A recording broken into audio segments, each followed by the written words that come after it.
rest of them. And if you rule against one plaintiff, it doesn't mean you have to rule against all of them. So it's not like an all or nothing verdict. It's 7 deliberations. And I'll use plaintiff and plaintiffs interchangeably, just understand the analysis and what I'm trying to communicate to you. So to go back to burden of proof, preponderance is the greater weight of the evidence that you believe outweighs or is overbalanced by the evidence opposed to it.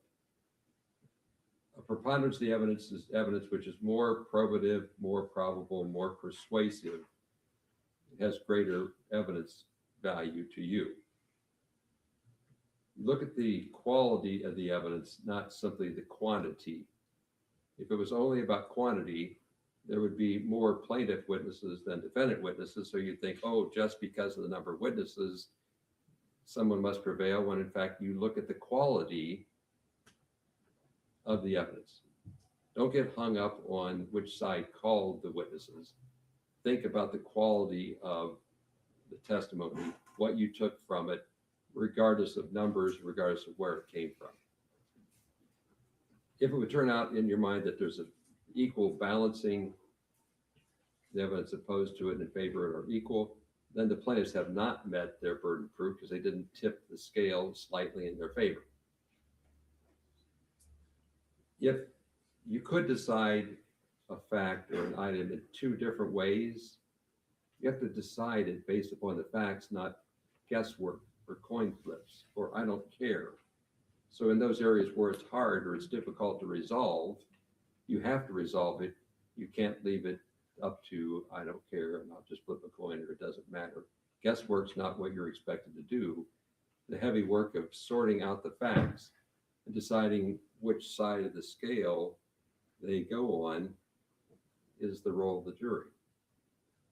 Now, when we talk about preponderance, slightly shifting, we also have to talk about clear and convincing evidence, a different standard for that one element of motive to publish. Clear and convincing evidence is a higher or greater amount of evidence. You have to be more convinced. Clear and convincing means the evidence produces in your mind a firm belief or a firm conviction that that item is true. So preponderance might be, by example, slightly tipping the scales. Firmly convinced is more convinced, greater evidence offered by the plaintiffs with regard to the motive or the knowledge of publication. What's the evidence of trial? Evidence is testimony and exhibits. Evidence is direct and circumstantial. People scratch their heads on this, but it makes sense later. Direct evidence is when a witness has an opportunity to see or hear those things about which they testify. I sat here, I watched the jury take their notebooks and write in their notebooks. Direct evidence, an eyewitness. Circumstantial evidence is different. Circumstantial evidence is when you look at the facts and circumstances surrounding something you saw, and then you make a conclusion that something else actually occurred. I saw the jury box empty. I saw the pencils. I saw the notebooks. I saw the end of the day. The notebooks were all open. There were words written there. So it's circumstantial evidence that the jury took notes. I didn't see you take notes. But from the facts and circumstances that I did see, it's a reasonable conclusion of fact that you did take notes. Why do I tell you that? Most evidence came at you both directly and circumstantially. Things that I personally saw, and then things that happened as a result of what I saw. Circumstantial evidence is fair game as much as direct evidence. Direct evidence isn't better. You might think it's better when in fact it's not always better, because the witness didn't tell you that they were blind when you thought they saw something, or it was foggy, or the lights were bad. So when you think about the evidence and how to weigh the quality of it, what a person saw, what they heard, what they personally experienced is good evidence, direct evidence. But so is the circumstances around that testimony. They're both fair game. Often people infer that something exists based upon the circumstances circumstances and inferences. I inferred it's a reasonable circumstantial evidence that you wrote in your notebook. That's fair. But I'm not allowed to infer because you took notes, therefore you also did something else. You can't stack an inference that something else occurred on top of something else you thought occurred, on top of something else that could have occurred. The idea here is what we call remoteness. It gets more and more unreliable the more remote you get from the first circumstantial evidence. If you want to say the circumstantial evidence is reliable, great. If you want to infer that that's reasonable, great. But don't stack another, well, now I suppose something else happened. And if that happened, then something else should have happened. It's stacking, it's called remoteness. Then it gets unreliable. With regard to the exhibits, you saw exhibits, there was testimony related to them. Consider whether the exhibits are in fact what they're portrayed to be. You decide what weight, if any, the exhibits have to have when thinking about the testimony involving them. Exhibits in video can speak themselves, but sometimes paper and other exhibits don't. So you have to consider what the witness said in light of how the exhibit was portrayed. Don't make inferences or conclusions based upon the number of exhibits. Remember, I want you to look at the quality, not just simply the number. Like theoretically, the plaintiffs had more number of exhibits than the defendant. Don't care, don't count numbers. Look at the quality, make the content important. You'll have like physical, tangible paper exhibits back there. When you get to the video or the data-driven exhibits, you'll have a computer back there so you can use that to look at the exhibits. So if it never works that way, so I always offer the bailiff services that he can come back and, as you saw, make the technology work. So if you struggle back there with plugging in a thumb drive and finding the drive and then turning it on, we would expect that. I'll tell you how to communicate with us, but just ask for help. We'll send back a very capable bailiff and he'll save the day. Evidence is not what the lawyers say. You heard opening statements, closing arguments. That's not evidence. It's helpful, it's necessary, it's built into the system, but it's not evidence. If a statement was asked and the question was not answered, there's no evidence from the question. I did that once or twice to show you how it works. Just, you might have thought the answer was going to be yes because the witness was shaking their head yes. The witness is, yeah, I understand the question, and the answer is no. So you can't use body language to get an answer that wasn't spoken from the record. I don't think that happened too often. But remember where the evidence is. It's the exhibits and the witness statements, not the lawyering side of the case. There was times where I sustained objections and handled the lawyers the way I thought was necessary. I always ask people to apologize or accept my apology if you thought how I handled the lawyers is any kind of a comment upon the quality of the case. Like, I try not to do that. But you might misunderstand that in scolding a witness or handling a lawyer, I was expressing an opinion. I love it when you guys show up because I don't have to decide. It's like I always try to make sure I'm neutral in my facial expressions and my voice tone, but sometimes I just don't get that done. An important role for the jurors is to weigh credibility. Credibility is assigning believability, assigning weight to the evidence, assigning weight to the witness testimony, assigning weight to the exhibits. When you weigh evidence, you're basically deciding truthfulness. And as odd as it sounds, it's what we do all the time. We weigh credibility continuously each day. In weighing credibility, you should consider the appearance of the witness on the stand. Consider the manner in which they testify. Did it seem straightforward? Did it seem honest? Did it seem evasive? What did it seem to you? So you're using your eyes and you're using ears to weigh credibility. Think about how reasonable their testimony was in light of the subject matter of the trial. Consider education, interest, bias. Consider if they were frank with you or not. We use these tests every day to decide whether we want to rely upon or find a person believable. or not. As I told you before, every witness took an oath to be honest in their testimony. The oath does not bind you that just because they're talking, I have to believe it. In fact, you have to parse it out because people could very honestly get up and say, I believe this to be true, when in fact they're misunderstood and wrong, not lying. So recognize you can parse the evidence. You can believe everything a witness said. You can believe nothing a witness said. You can pull out the pieces you think are credible and ignore those that you think are not credible. And then you shuffle that entire deck with every witness along the way. As a rule, we want people only to testify, general rule, about things they heard and experienced and saw, firsthand testimony. So that's the general rule.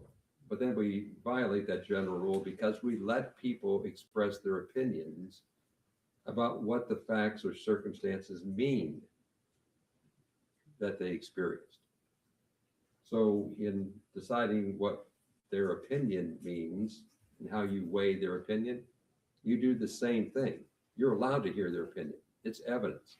But you have to, again, parse it out in terms of the credibility test.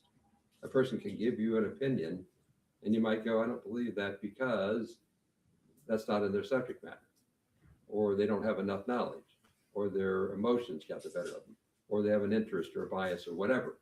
And you might go, no, it's a completely valid opinion because of whatever credibility factors you have. So we give you direct testimony, we give you circumstantial, we give you opinions, and then tell you to weigh out those things that you find believable, credible, and otherwise. In this process, the jury sits around as a committee. And it might be that you find a person credible, the other person finds somewhat credible, and the other person finds not credible. Expect that to happen. And then resolve those differences back there. There's more about that later, but in this whole deliberation process, that's normal. Somebody said while they were here, yeah, I'd served on jury. No, it wasn't easy. It's not meant to be easy. It's important. I just have to explain the rules enough and then tell you don't get your feelings hurt when you get back there and begin the discussion. The instructions I gave you so far would be relatively common in most trials because those are general rules for how to do the job as a juror. The next set of instructions in the middle, I call substantive instructions. These are the law that applies, the rules that apply to this set of facts, these claims. You'll have sets of these instructions to go back over. So I have to read them to you in the party's presence, but you're not expected to remember all this. You'll have your opportunities to go back over it and get schooled later. So these are the substantive instructions. Again, two claims. One's called defamation. The other's called invasion of privacy based upon this false light publicity. They have separate instructions. I put them right next to each other, but the rules for the one claim are not the same as the other. There's overlap, but they are a separate set of rules. So don't apply the rules for defamation to the false light publicity claim because you went across the line of their two separate causes of action. With regard to defamation, each plaintiff claims the defendant defamed him or her that then caused them damages. To establish defamation, each plaintiff must show that a statement, that could be oral, written, video, was portrayed a fact that was published. So the statement was made, or statement of fact was portrayed and published.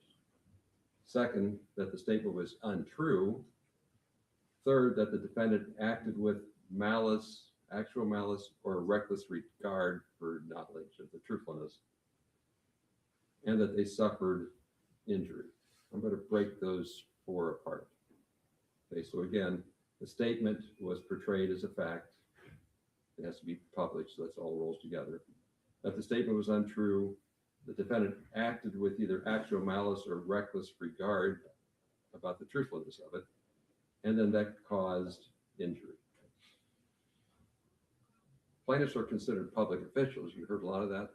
So that's where the clear and convincing evidence standard applies. So what you're doing is taking on the element of the defendant acted with malice or a reckless disregard about the truthfulness of it. That's the higher clear and convincing proof. So on that element, it's not just a preponderance. On that third element, it's thoroughly convinced about his motive for publication. Clear and convincing evidence means you're thoroughly convinced about the truthfulness of motive for making or publishing the statement. What's actual malice? This knowledge in the publication.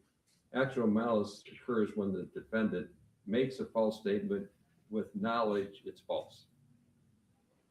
The second part of that test, it's either published with actual malice or published with a reckless disregard about the truthfulness or not. So reckless disregard means that a defendant acted while aware that the statement was probably false, or that the defendant entertained serious doubts about the truthfulness and didn't inquire. The defendant's failure to investigate may be considered evidence of reckless disregard or evidence of falsity when the defendant had serious doubt about whether it was truthful or not. So actual knowledge of falseness or reckless disregard about something that's probably false. Those elements have to be proven by the higher amount of evidence. A statement is false when it's not substantially true. It's substantially true when the essence of the statement is true when you think about the statement as a whole.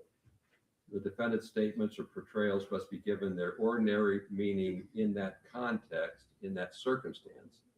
So you can't just pull a line out. You have to look at the whole portrayal of the statement. In deciding whether the statement is false, you're not to consider the defendant's subjective belief.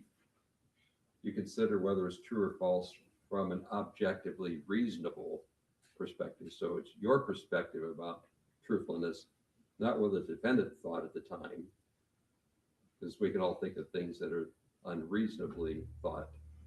So we apply an outside standard, an objective standard, not the defendant's subjective belief. Now, this idea about the concept of truthfulness is where we find the fact that truth is a defense. So if the statement is true, then there could be no defamation. Plaintiffs also have to prove that the statements were published, portrayed, made. Published means that the statement was read or heard by another person other than the plaintiffs.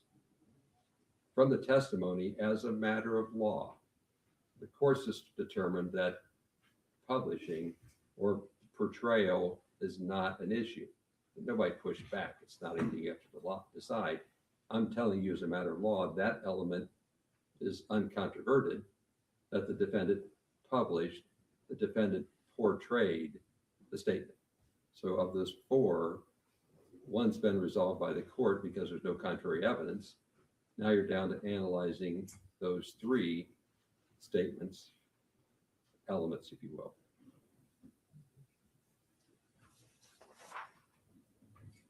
You need to know how to differentiate between facts and opinion. In a defamation claim, this is important. This is over on this side of the first claim, fact versus opinion. The distinction between portraying a statement of fact and portraying a statement as opinion is crucial. It's an important distinction. Portraying a fact or portraying an opinion. Only statements of fact can be the basis for a defamation claim. Statements of fact could be untrue, which is the nature of a defamation claim. If I'm expressing an opinion, there's no way to decide whether it's true or untrue, so you can't defame someone in expressing an opinion because there's nothing verifiable about it. It's an opinion. So a defamation claim has to involve an untrue fact. To determine whether a statement is fact or opinion, you apply these four factors in their whole context text. You think about, look at the specific statement, the language in the statement. Consider, importantly, whether that statement is verifiable or not. Then apply the general context of the statement, and then think about not only the context of the statement, but then the broader, how the statement could be received or heard. Start with the statement, is it verifiable? Consider the circumstances of the statement in its context, and then go farther out to the statement's circumstances in general. Look at the precise wording. Determine whether a reasonable hearer or listener would view the words as portraying fact or portraying opinion. If a statement is made and it's considered an opinion because it's not verifiable, there could be no defamation. If a statement is made and it contains verifiable information, then it can be the subject of a defamation claim if the verifiable statement is untrue.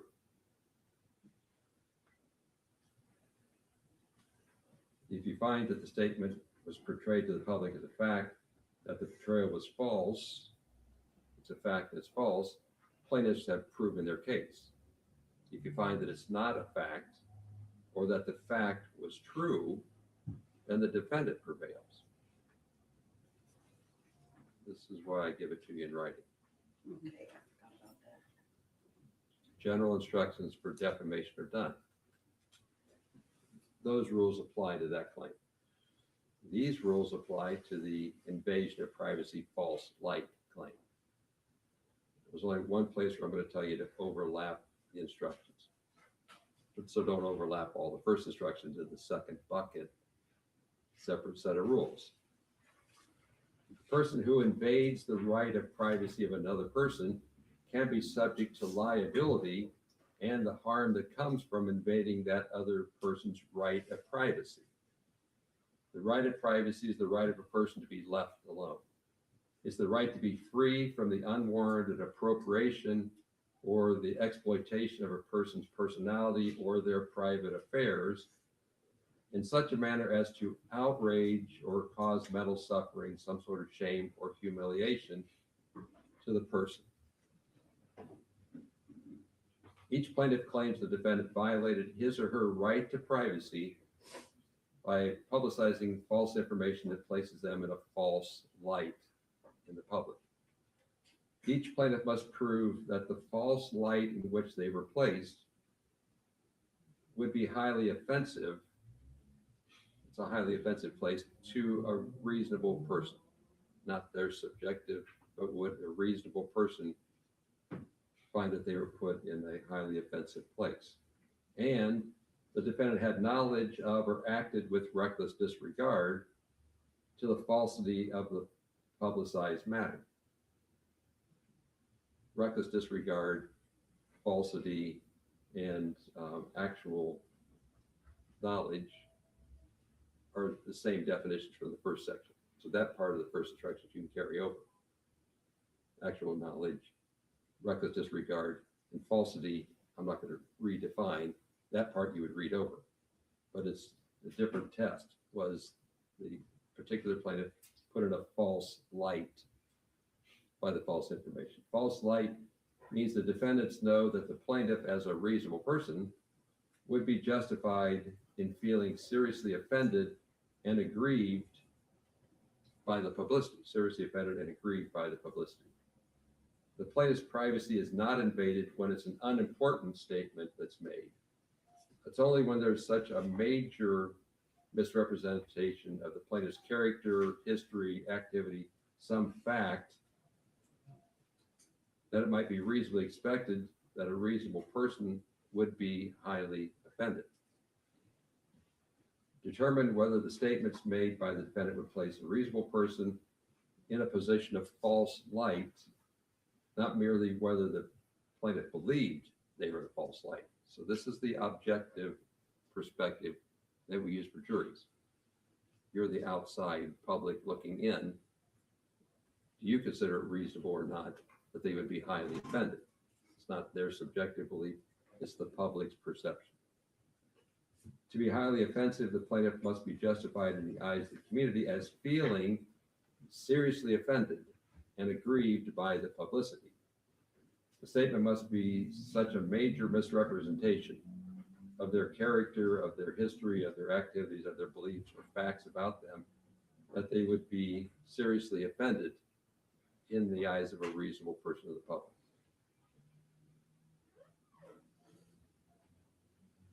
False has the same definitions I gave you, not substantially untrue. The fact versus opinion distinction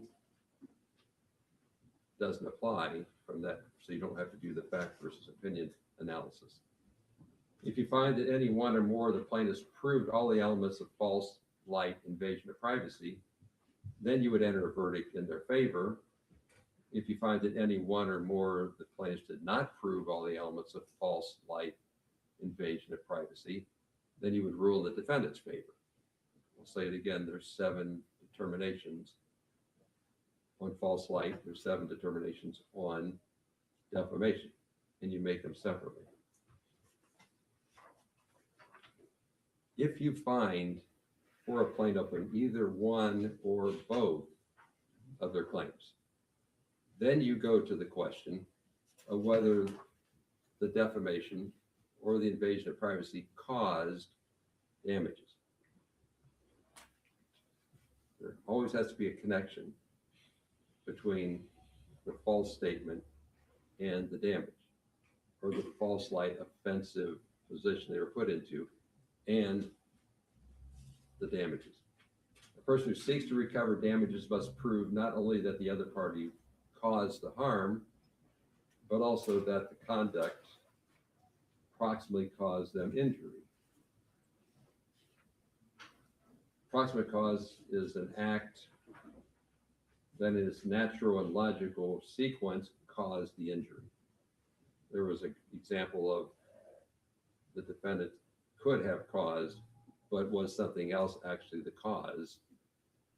You have to sort out whether the person's injury came from the defendant's conduct or came from somewhere else. With regard to damages, the purposes of damages are to compensate a plaintiff for injury to their reputation, for any kind of monetary loss, for emotional distress, so it's compensation, to vindicate the plaintiff,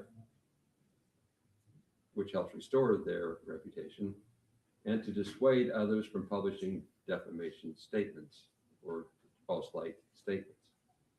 If you find that any one or more of the plaintiffs' claims should be ruled in their favor, then you have to have the greater weight of the evidence, a preponderance of the evidence about the amount, not clear and convincing proof about damages, but in your deliberations, slightly more evidence in favor of the amount to award is the test, the burden of proof. Take into consideration all the facts and circumstances and evidence, decide what amount of compensation should be awarded to each particular defendant or plaintiff. These are the kind of types or examples for which you can award money. Harm to their reputation, including exposure to public hatred, public contempt, ridicule, or public scorn, and or loss of professional income and or out-of-pocket expenses, and or physical, mental anguish, pain, and suffering, loss of society, companionship, and friendship. Those are all eligible factors or categories by which to compare or measure damages. It could be that the award of damages is not easily determinable and you can't put an amount on it. You can still order what's called nominal, or I'm going to use the word token damages. So if you find in favor of the plaintiff, then you have essentially the opportunity to go from 1 to wherever. Nominal or token would be the 1 or 10 or some low amount as a statement that they prevailed and entitled damages, but you're not bound by anything more than one in your deliberations. But if you find for a plaintiff, then there has to be an award for damages, assuming there's a causal link between the defamation or the false light and injury or harm to reputation, emotions, etc. As a matter of law, the court determined previously that the claimed damage to the defendant's home was permitted under the circumstances of serving the search warrant. Therefore, you do not make a reduction for any damage that the defendant said happened to his home during the search warrant. The court previously found, as a matter of law, that that's expected or permitted as a result of serving the search warrant. So you don't subtract based upon whatever you think happened to his home. In your deliberations, a plaintiff cannot have double recovery. If you find defamation and invasion of false light privacy, you don't issue an award under each category. You can't award pain and suffering, say this, emotional distress once and then emotional distress twice. You would issue one order as long as there's either a claim for defamation or a claim for false light, invasion of privacy. Don't double up if a plaintiff prevail on both claims. Your verdict form doesn't really make that possible. You'll get there, we're getting close. Another concept that came up earlier was something called punitive damages. You are advised that punitive damages are not a part of the deliberations given to you right now. I haven't talked about punitive damages. Punitive damages are meant to be punishment damages for conduct. That's not a part of your deliberations. You're deliberating what we call compensatory injury-related damages. An award of punitive damages can only be given if there is a compensatory damage award. If a compensatory damage award is given, then you come back with a different set of instructions and you have arguably a second deliberation about punitive damage. You don't have to award it, but they aren't all lumped in. So don't think in this first phase, oh, the punishment, I was really mad. That's not where we are. If you find any plaintiff prevails on either claim and it caused injury, compensatory, actual repair damages, if you will, are what we're here for, not punishment. That's a second deliberation. The verdict forms aren't that hard to understand once you know what you're doing. Each plaintiff has 3 pages. Page 1 is the claim for defamation. With the jury being duly impaneled, find in favor of, and then it says Sean Cooley or defendant, circle 1. So you have to circle whether the defendant prevailed on Sean Cooley's claim for defamation. Then there's signature lines. Regardless of that verdict, you go to the second claim. So the next form is we, the jury, find in favor of Sean Cooley or defendant for the false light claim. The instructions at the bottom of each page say, now go to the next page. If you find for that plaintiff on either of the first 2 forms, then you go to form number 3, which is damages. Damages is 1 line where you put a number in.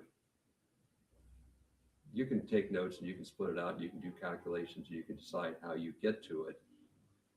But there's 1 line. So that would be for Sean Cooley. And it says Sean Cooley on the first 3 pages. And then the next 3 pages say Justin Cooley. Same 3 pages. So the first 2 pages find in favor of that plaintiff or the defendant, circle 1. Next one, in favor of that plaintiff or defendant on the second claim, circle 1 of those options. And then you go to the damages form only if the plaintiff prevailed on one of the first 2. They're all numbered, they all have names on it. They should be easy to follow. You can tell me later.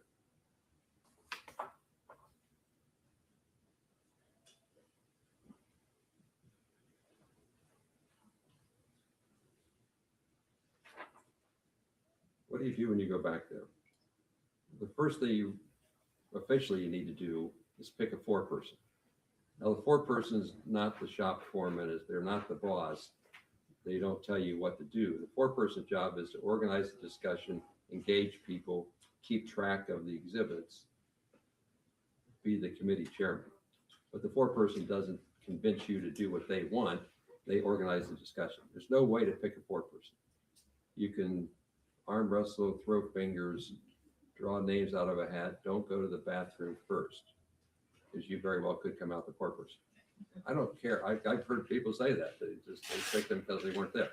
It doesn't matter. I can't tell you how to pick one. Just get one.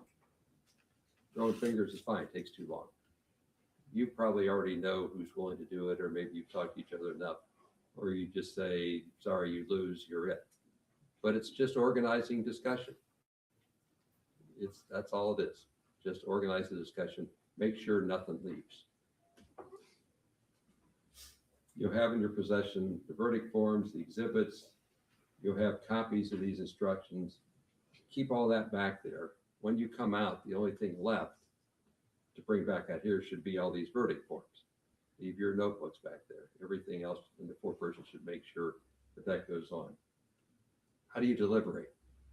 Generally, the advice to you is to go back there and start talking about the case, replay the witnesses, but don't just say, I think something ought to happen. When you come out with your first opinion and then start discussing it, a lot of people realize their first opinion is not their best opinion. But once you threw it out there, then you got to figure out, how do I get my pride back and retool? So generally, don't go back there and just say, here's what we ought to do. What do you think about this witness, and how did this one come across? And do you understand the rules? And start into this discussion process, however you can do it.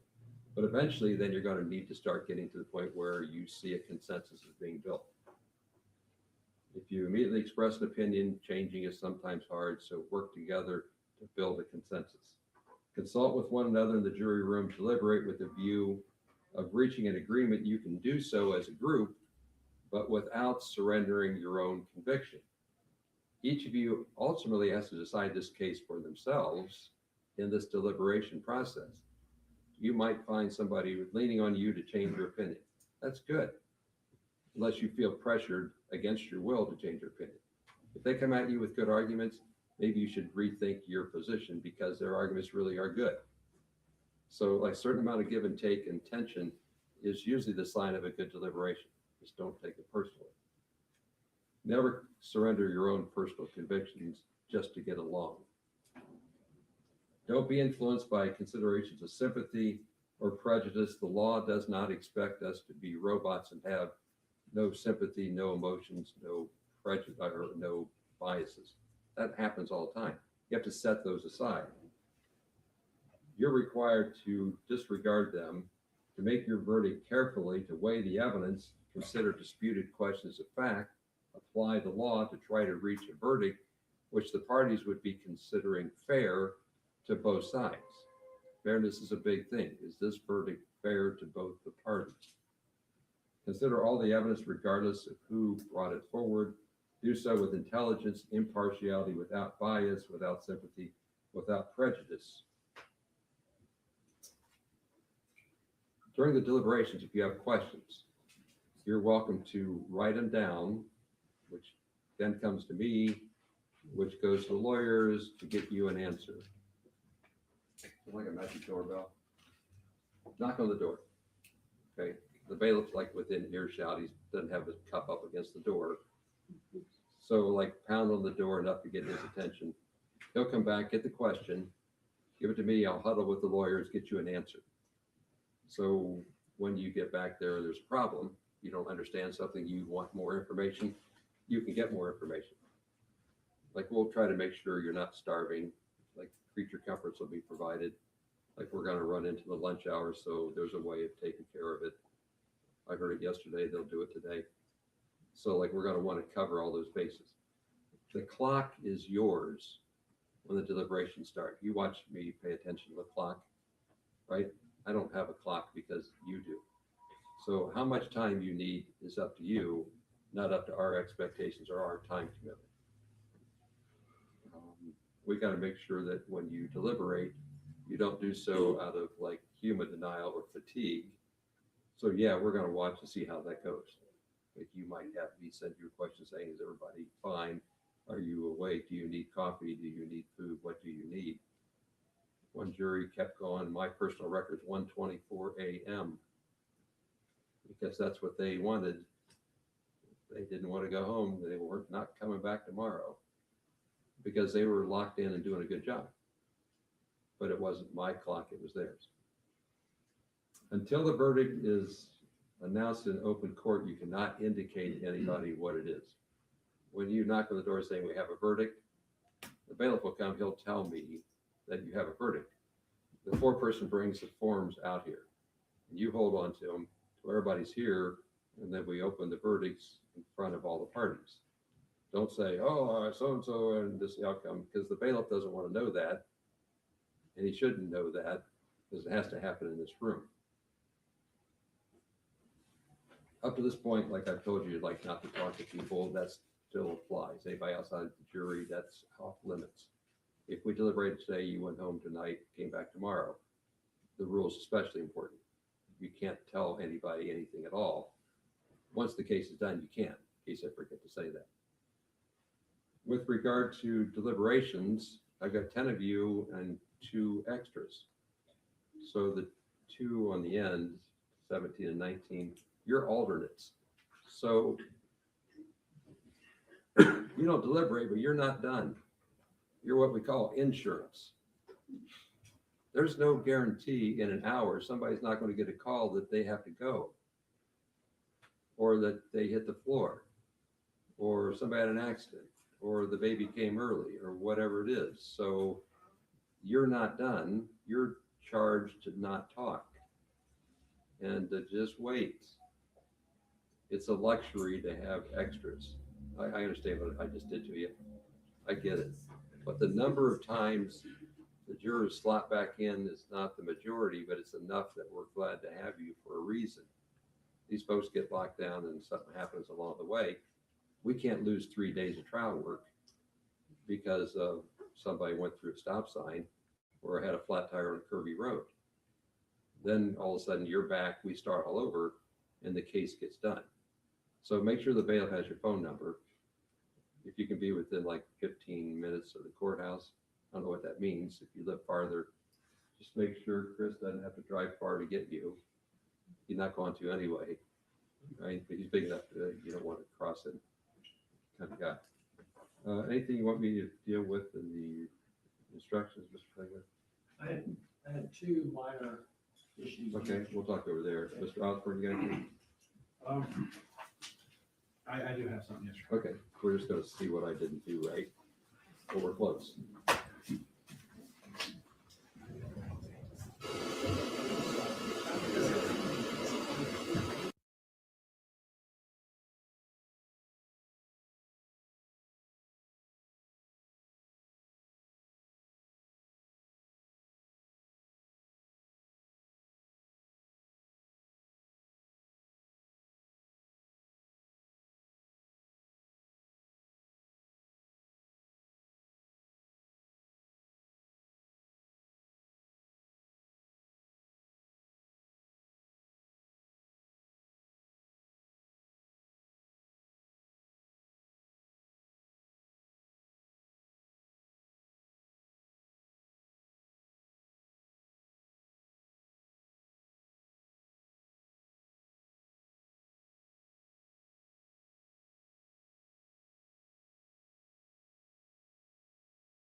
The vote is 6 out of 8, not 8 out of 8.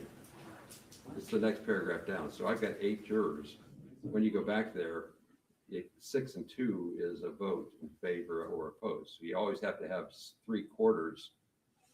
So if you take a vote and it's 6 this way and 2 that way, that's enough votes. It does not have to be unanimous to prove a case. In a civil case, it's 6 out of 8. That a big deal? Yeah.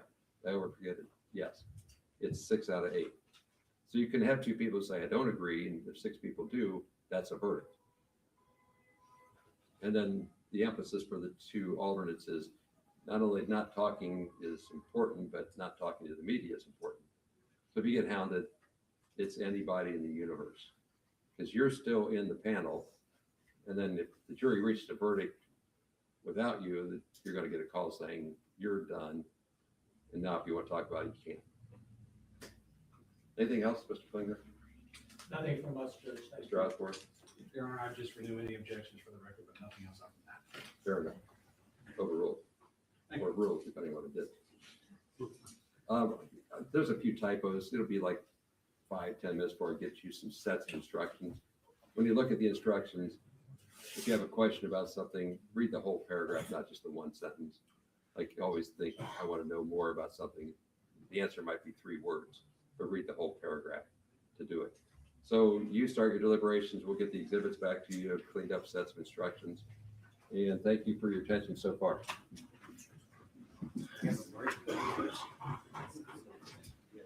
When's lunch? Yeah, are you taking our lunch order? Sure am. Seriously. Shirley, will you get their phone numbers? Yes, I will.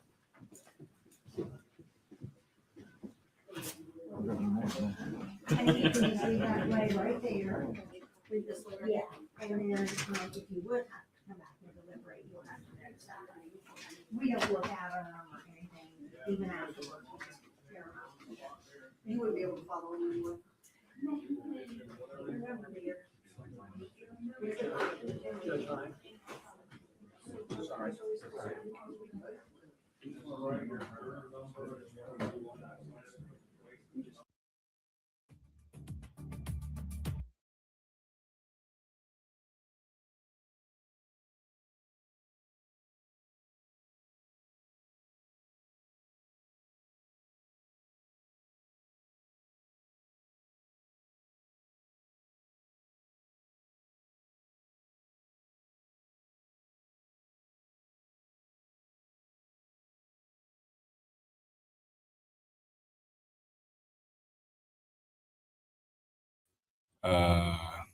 I thought it was gonna be up by now, but obviously it's not. So again, I'll bring some more content from around that Afroman trial. Obviously, today is what, the 18th. So we got 2 more days until SB 56 goes into effect. I know that people that have been collecting signatures are collecting those signatures and turning them in. So make sure you guys, if you haven't signed the petition yet, you find a way to sign the petition. Somebody came on last night and basically said that they have like up to 10 days to collect the signatures once the date, once March 20th comes. The Russian aggression in Ukraine. Senator Bennett. Thank you, Mr. Chairman. I appreciate that. Mr. Director Ratcliffe, you just described the specific campaign that the president is engaged in, the country's engaged in with respect to Iran. I think the campaign has been one, in my view, without a specific rationale for the American people. 19 days into President Trump's unauthorized war with Iran, and by which I mean there has been no congressional approval. At least 13 American service members are dead and many others are injured. Yet President Trump has offered no credible justification for an imminent threat, no clear goals, no strategy or timeline. His message keeps changing, I think, in really damaging ways. President Trump said Iran's nuclear facilities had been, quote, totally obliterated in June 2025.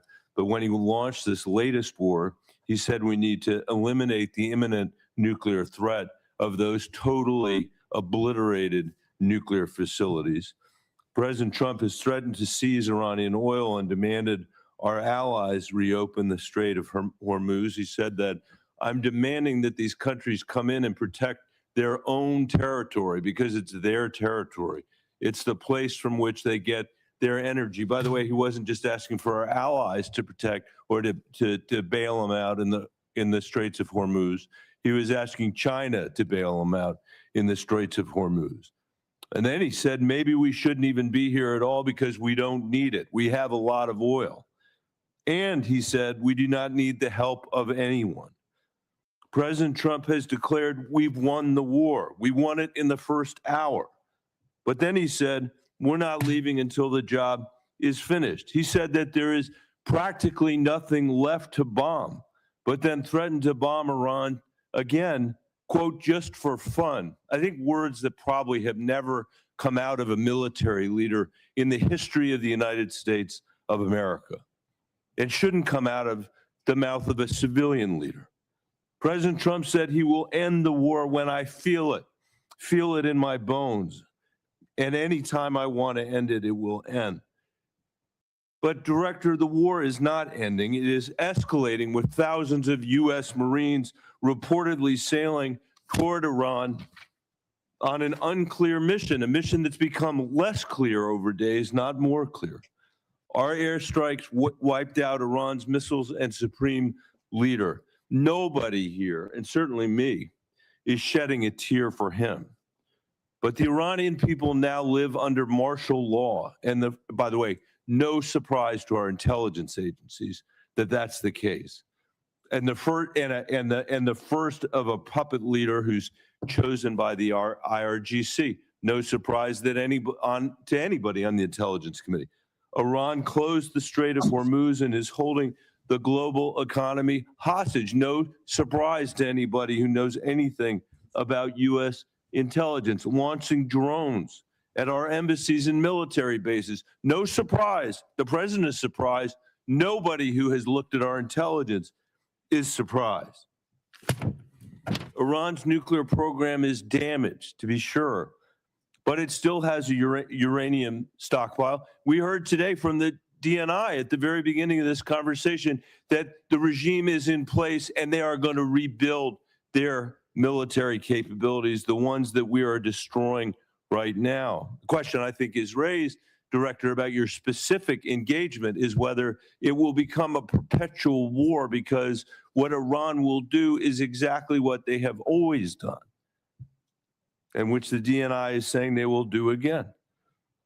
In its briefings to the committee, the Intelligence Committee has been clear-eyed about what would happen in the Straits of Hormuz, has been clear-eyed about whether or not our military bases, our embassies, and our personnel in the region would be placed at risk and in harm's way, even though the administration did very little to protect them.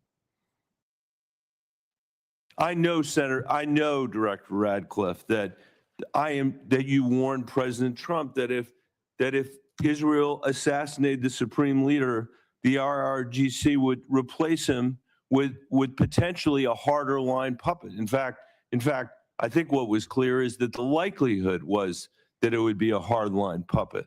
Do you disagree with that characterization of the intelligence?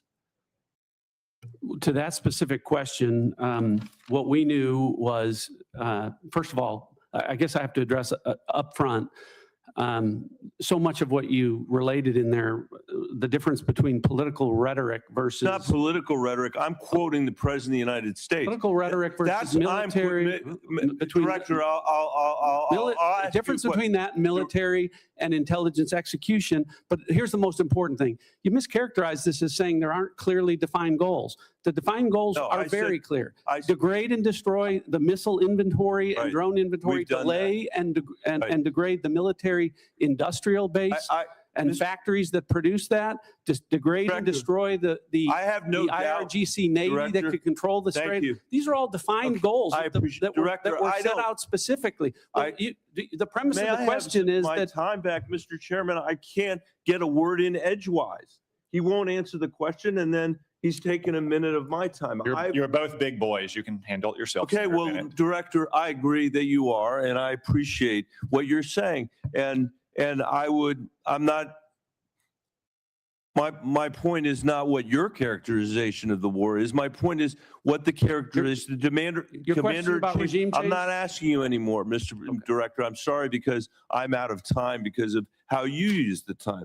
The complete lack of clarity should matter to everybody. President Trump, most of all, he is the person that got elected on the criticism that we had We had fought 2 wars in the Middle East that had lasted for 20 years. And now we're hearing the testimony is to get their ballistic missiles, to not even get to the nuclear stuff, we're going to have to be in a perpetual war with Iran. And I don't think that's where the American people are on this. This is a serious threat. This is a serious threat to us and to Israel. The question is how to handle it. And President Trump said, we are not the policemen of the world. He ran on that. And now he's turned us into the world's policeman, into its jury, into its judge, into its executioner. And just because we have the most advanced military in the world, Senator it doesn't mean Times has that we should expired. be in a perpetual Senator Bennett, war your time has all around expired. the world. Thank you, Mr. Chairman. Senator Rounds. Thank you, Mr. Chairman. And I'd like to maybe follow up a little bit this same line of questioning, but I want to do it in a little bit different manner. I've had the opportunity, like all of the other members on this committee, to see the threats that we discuss regularly in the classified settings. I also, sitting on the Armed Services Committee, have the opportunity to see what our capabilities are and what we have to do in order to respond to those threats. Director Ratcliffe, let me just begin. I think it's been very clear from the beginning that even though there were supposedly diplomatic activities going on, behind the scenes, it was very clear. And I just ask if you would disagree or agree with me on this. It was very clear that Iran, while they were talking, they had no intentions of following through diplomatically with eliminating any of their nuclear aspirations, correct? Senator, that's correct. And in the classified session, we can go into detail, but you've characterized it right. Diplomatically, they were saying one thing. The intelligence was reflecting quite the contrary. Okay.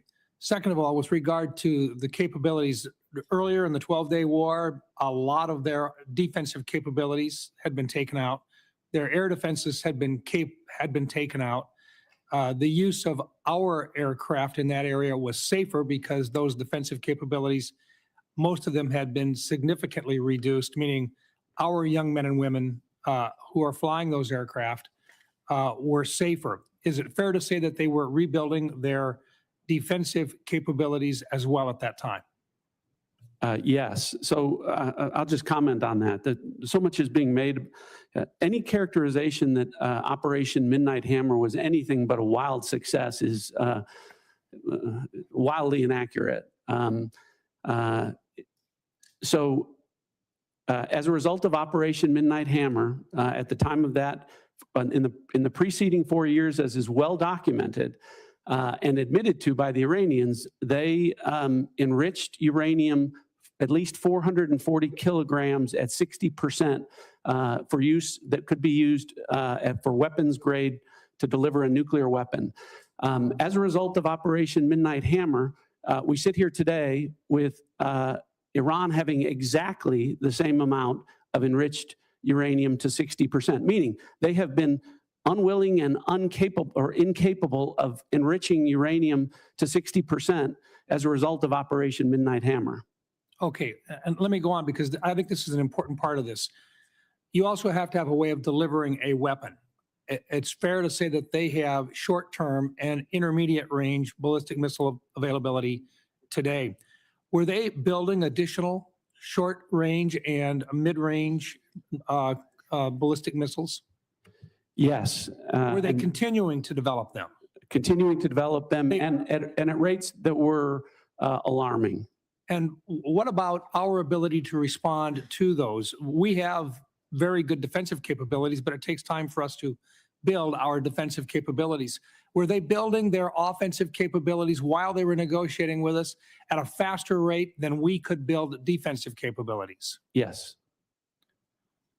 Were they continuing to work at and deliver additional resources to terrorist organizations that were affiliated with them in the region? Yes.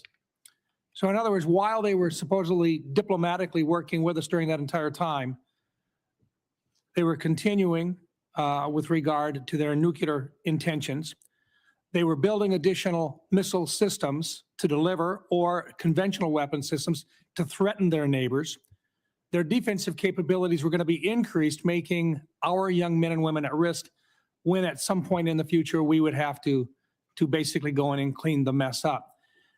I think there was an opportunity here, and I think the president made the right choice when he decided at this time that simply for our advantage and for the young men and women that have to go in and do this, that this was a safer time, if there ever is such a thing as a safer time, but the right time for our nation to respond to this threat. Is that an appropriate way of putting it, sir?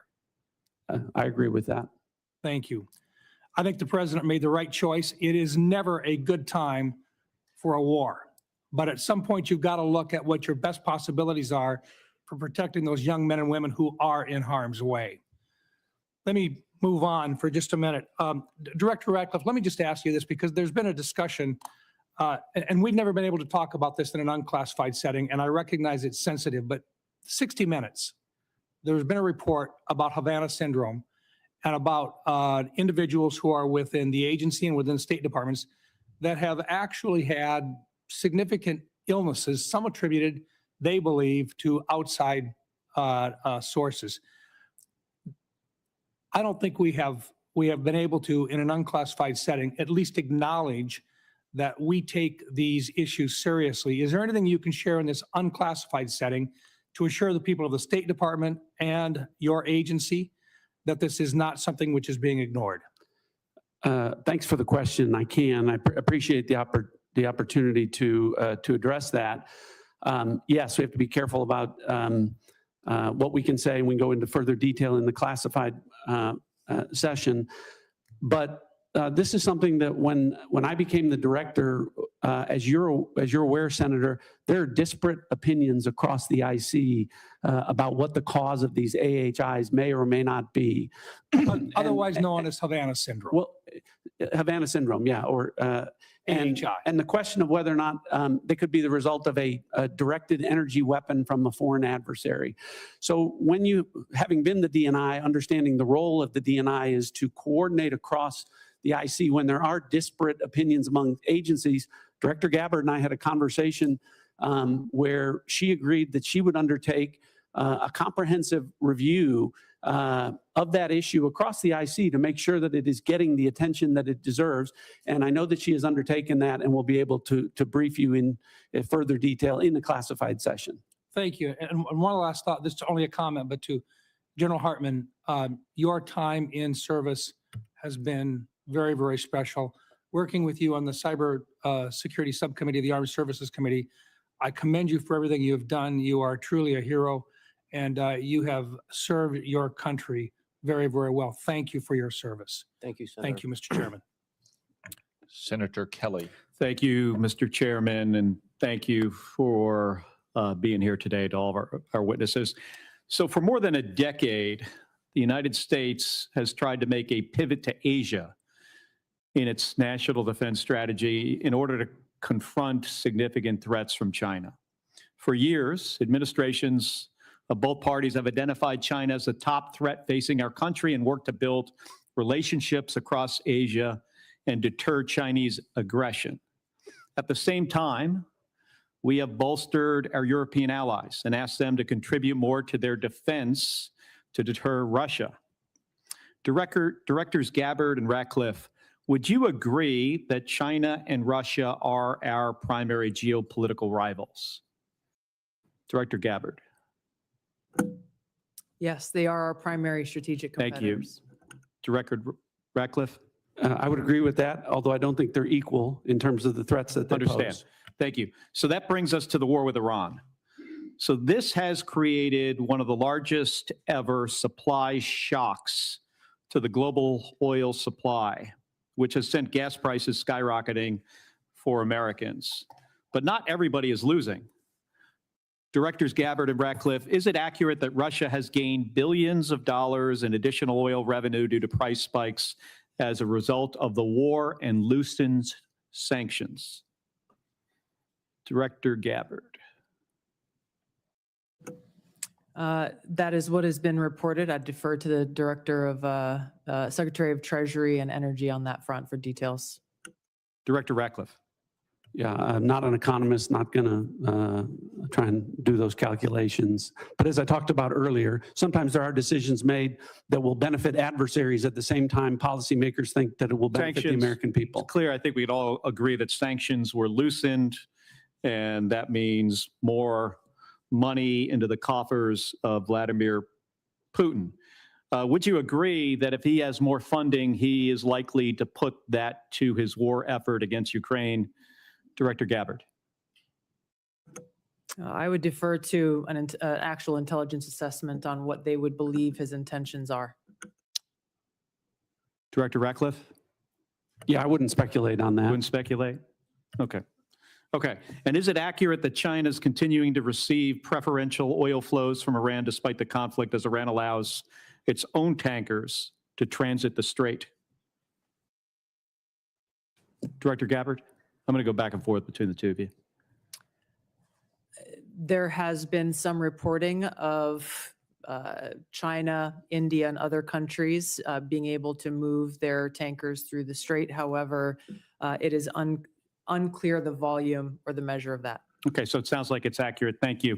I'm going to move on. Director Gabbard, you tweeted yesterday that President Trump concluded there was an imminent threat and made a decision to attack Iran after carefully reviewing all of the information before him. I think the country deserves to know what the information was. I'm going to ask a series of questions and just want a yes or no.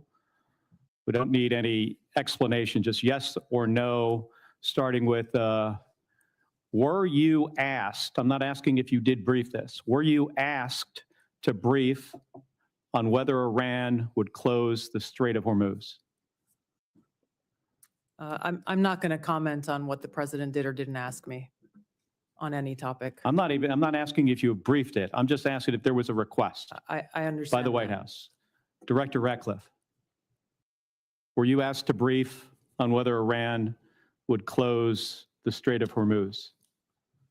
The briefings to the president of the White House typically don't come at the request of the White House. So typically when we get intelligence that we want the president to be aware of, the intelligence community brings that to the president. Did you produce the analysis for the Straits of Hormuz? There has been and continues to be analysis with respect to that. Were you asked to brief on how our adversaries and allies would respond to the war in Iran? I imagine I'll get the same answer. So it's just to point out here, it's challenging to forget about actually what was in the brief for a second. We're having a hard time finding out not only if you briefed the president on something, but even if the White House asked if they could be briefed on something or if analysis was produced.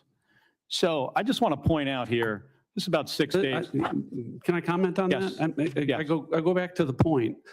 It's the same approach that we took to the prior operations, which to your credit, Senator, you have praised the intelligence and military communities in Operation Midnight Hammer and Operation Absolute Resolve. It's the same approach and the same professionals in terms of how they approached this So particular operation. we're trying to figure out if the president knew what the downside was of the Strait of Hormuz being closed.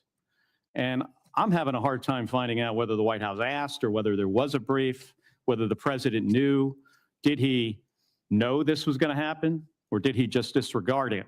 And I just want to point out something that was released about 6 days ago. This is a fundraising email from the president of the United States. And in this email here, where there's multiple links to donate money, it says, as a national security briefing member, you'll receive my private national security briefings.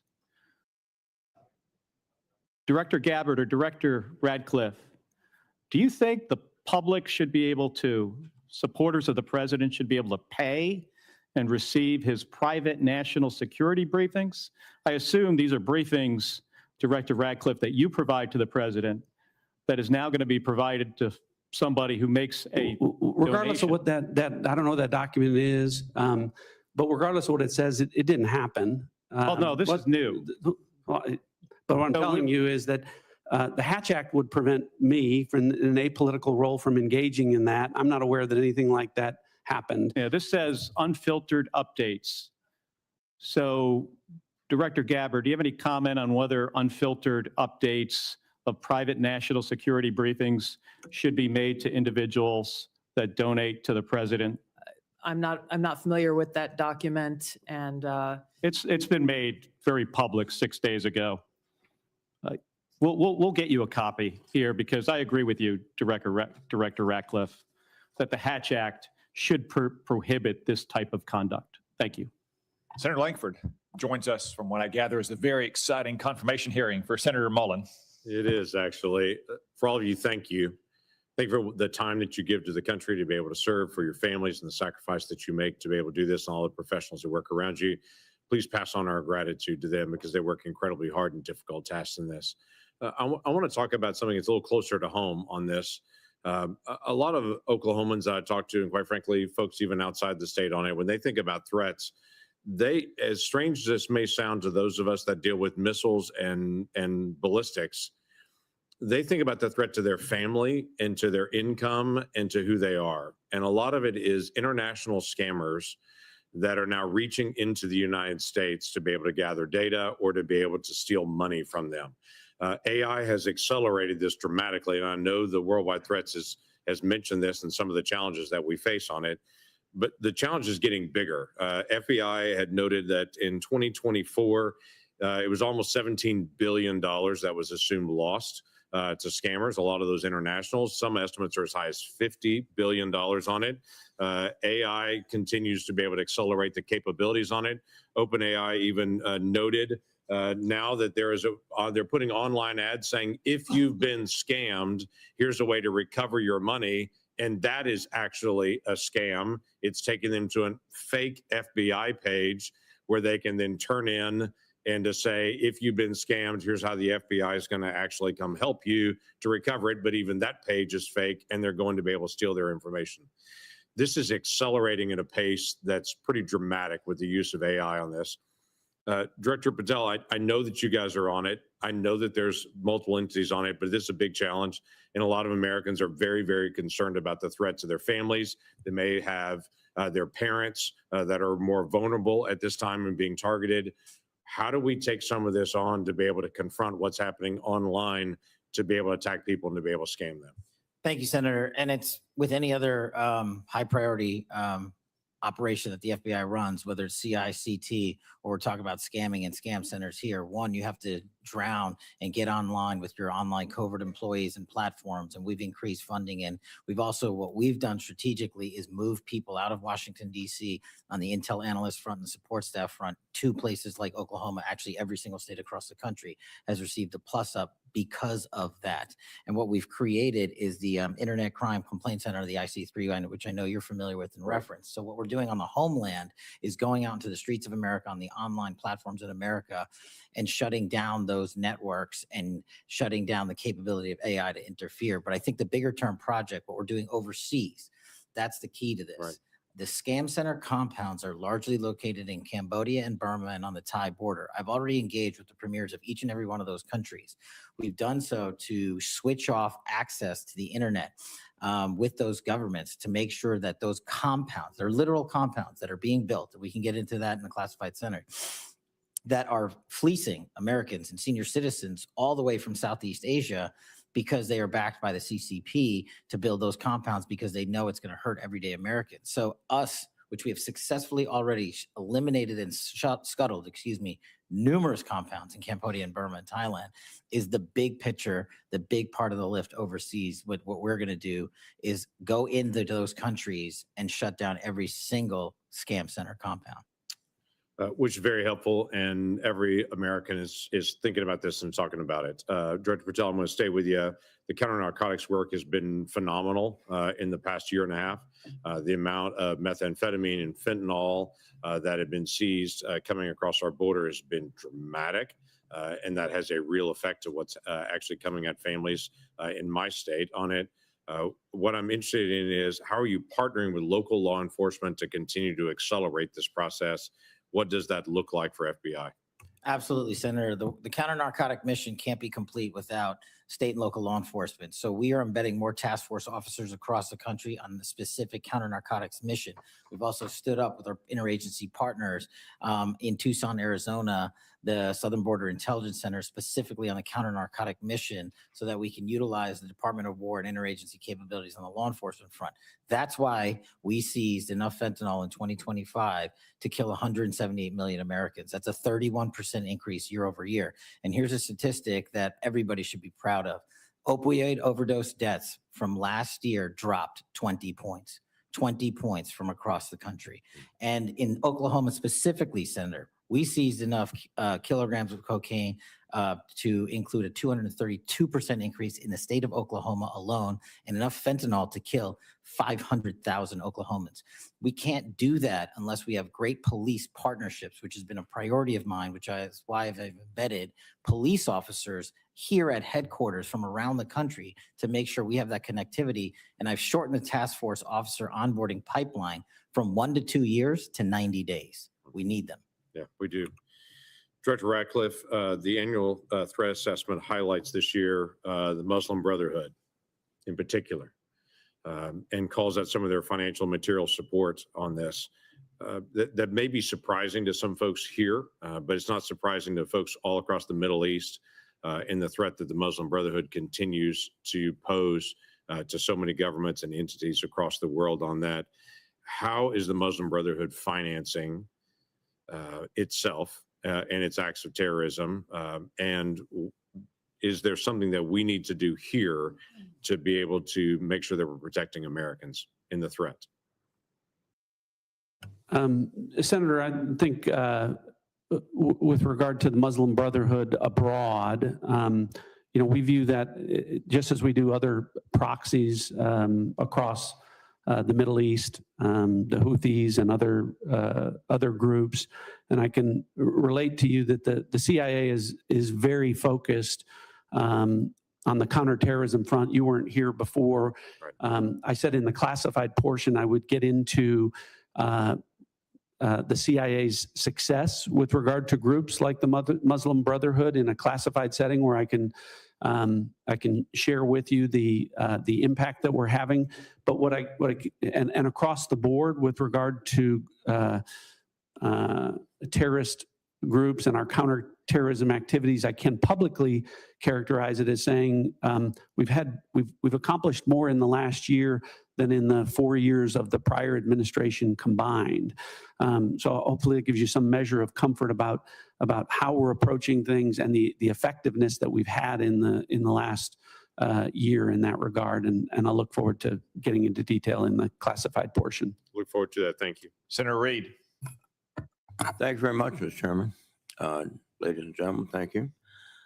The Washington Post reported earlier this week, in their words, the U.S. intelligence assessments say Iran's regime likely to remain in place for now, weakened but more hardline, with the powerful Islamic Revolutionary Guard Corps security forces exerting greater control.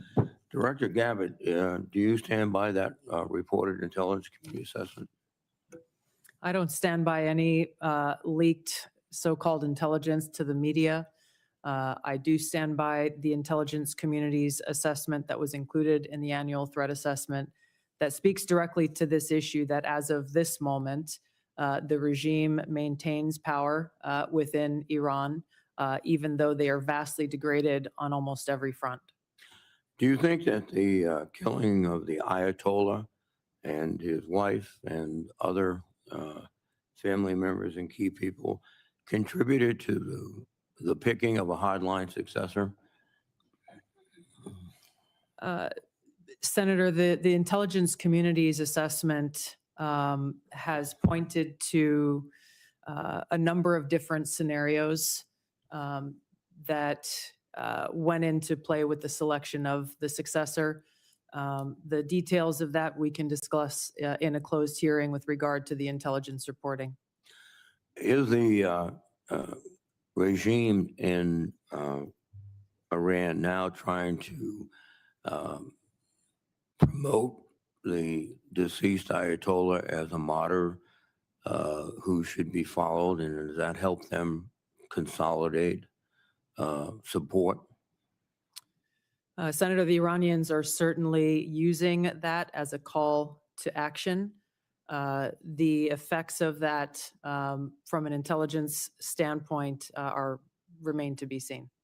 There is a tradition in Shia, though, to honor martyrs. One of their greatest celebrations is the martyrdom of the grandson of Muhammad. Is that correct? That's right. So we might have played into their cultural biases erroneously. General Adams, what conditions do you assess would need to be present to make the regime collapse or necessitate, excuse my voice, unconditional surrender? And can it be done with air power alone? Senator, we have at the Defense Intelligence Agency put together a number of scenarios coordinated across the IC with regards to what we would forecast the future would be. There are 4 specific goals that we've been told to track and analyze with regards to the goals of the U.S. Effort.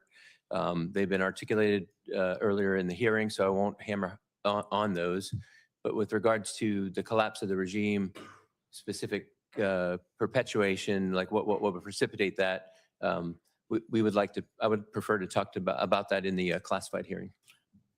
Well, I understand, but there's a very basic question here. Will air power alone be able to destroy this regime, given the culture, the politics, the temperament of these people? The Iraq-Iran war lasted for 8 years with 1 million casualties. Do you think air power alone will do it? Senator, the capabilities that our joint force brings to bear can accomplish many missions. To forecast exactly what can and can't accomplish this goal, I prefer not to guess or prognosticate on that. Well, I'll recognize your professional position.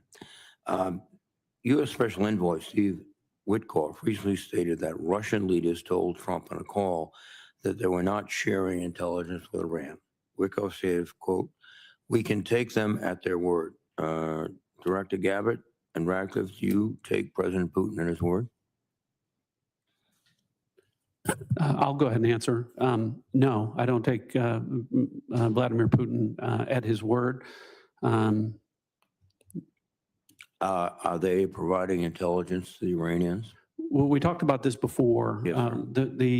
In the classified session, what we can go into is that the Iranians are requesting intelligence assistance from Russia, from China, and from other adversaries of the United States. And whether or not those countries is something we can talk about in the classified portion. But you've made an assessment. You've analyzed traffic communications, and you can. I know the answer, and happy to discuss that with you in the classified portion. Yes, sir. Go ahead. Go ahead. Thank you. One of the aspects of this is the collateral effects, particularly in Russia and Ukraine. We were just talking about Russia probably or possibly providing intelligence, maybe interfering or inflicting casualties on our forces. Russia is also benefiting from the lifting of sanctions on their ability to sell oil throughout the world. I heard one estimate of a $20 billion surge in their potential revenues.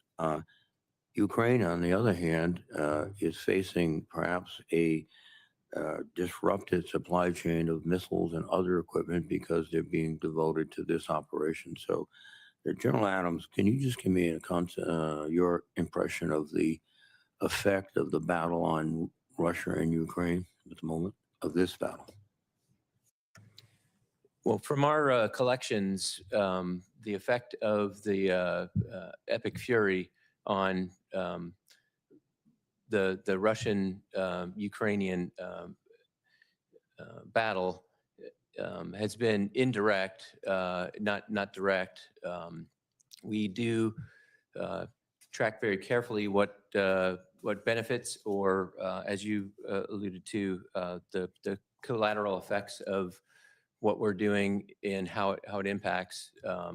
There is a lot of, from both the Russians and the Chinese, observations of what we're doing and figuring out what they can learn from that. So I think that's a collateral effect as we expose what the joint force displays on the battlefield. And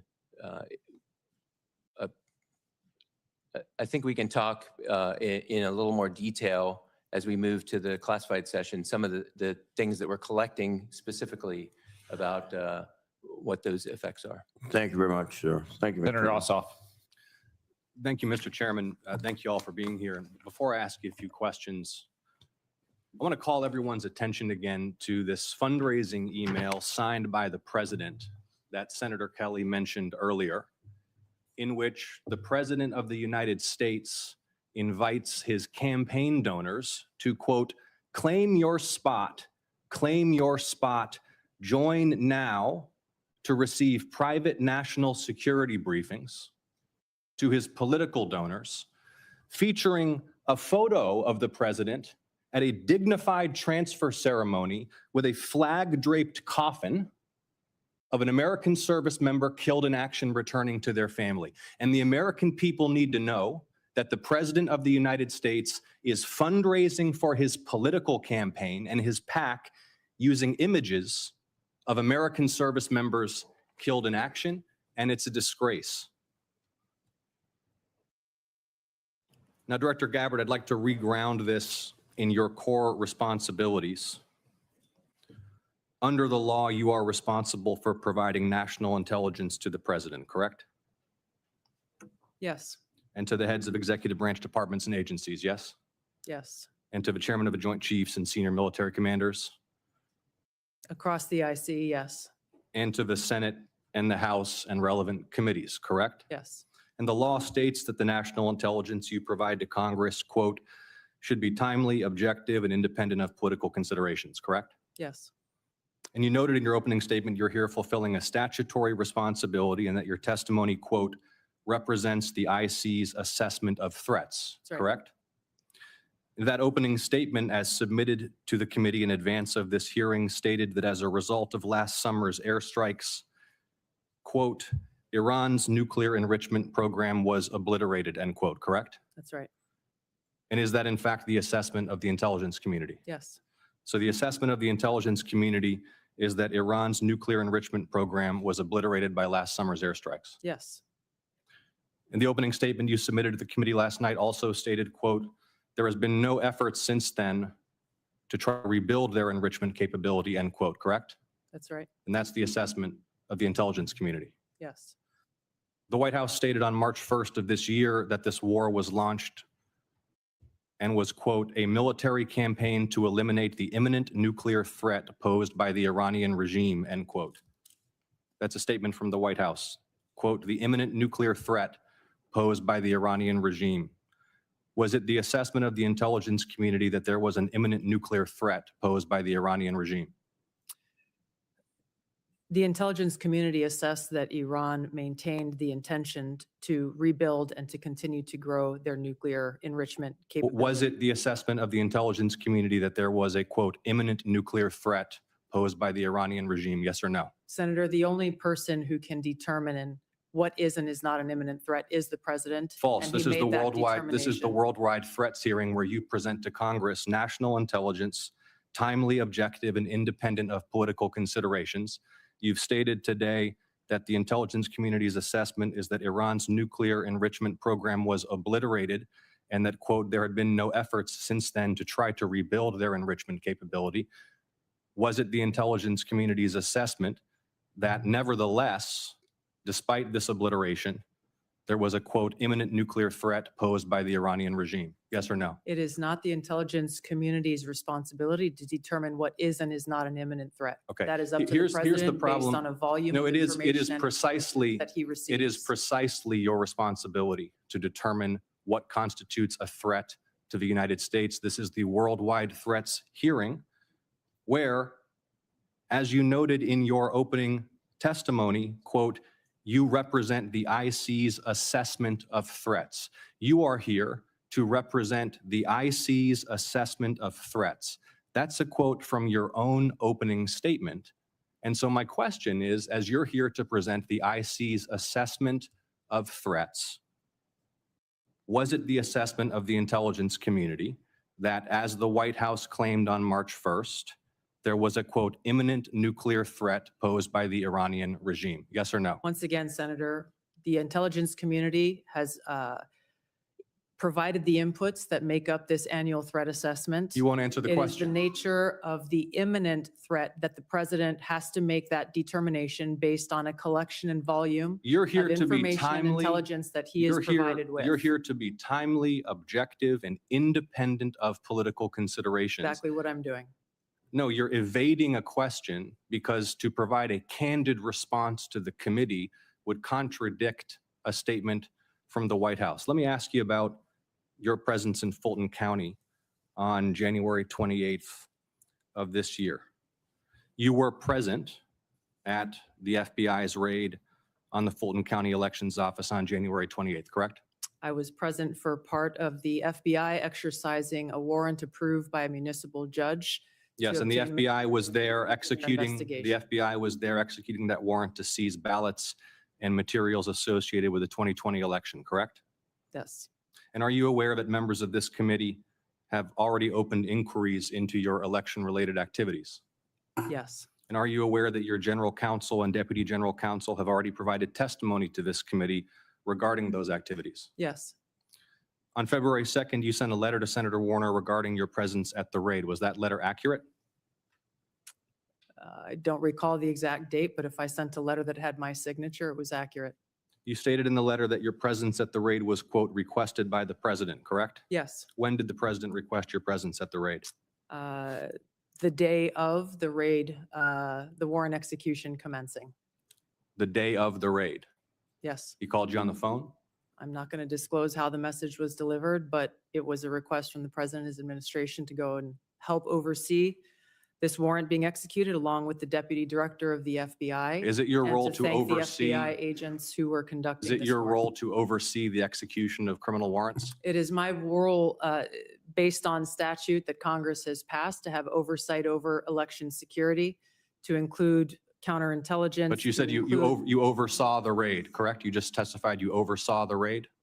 portions of it. Okay. Did you handle any ballots or election-related materials? No.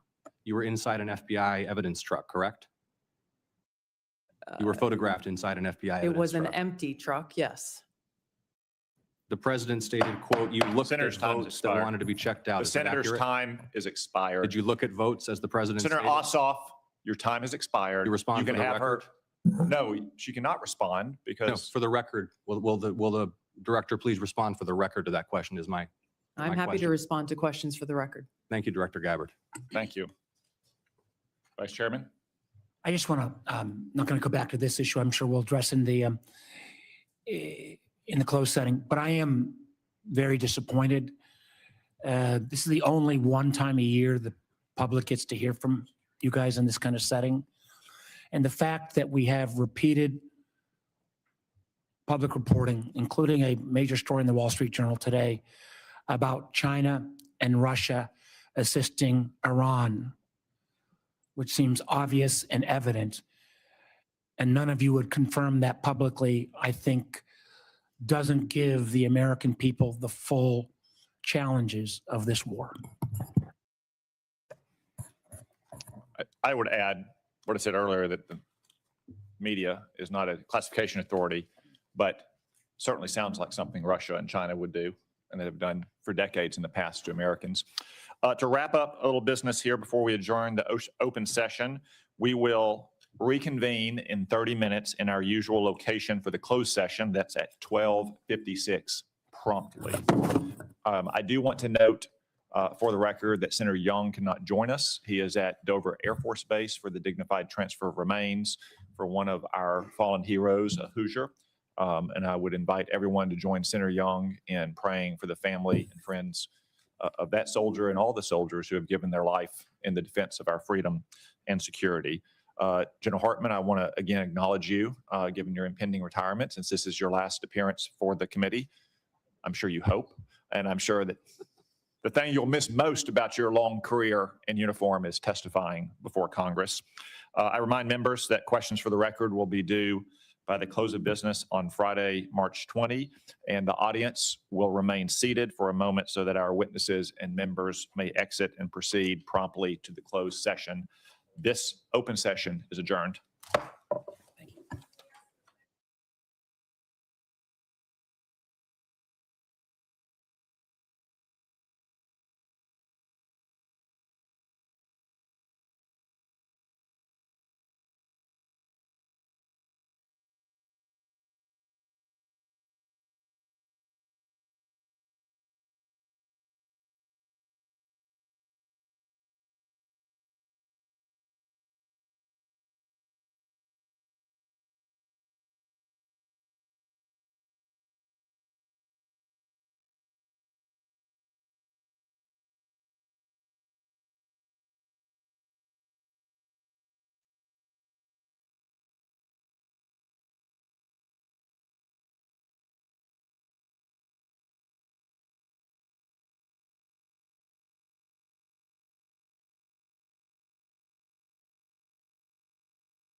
Year sentences by the Islamic Republic. They fled to the United States seeking asylum, but they were detained by ICE on arrival. The wife was deported.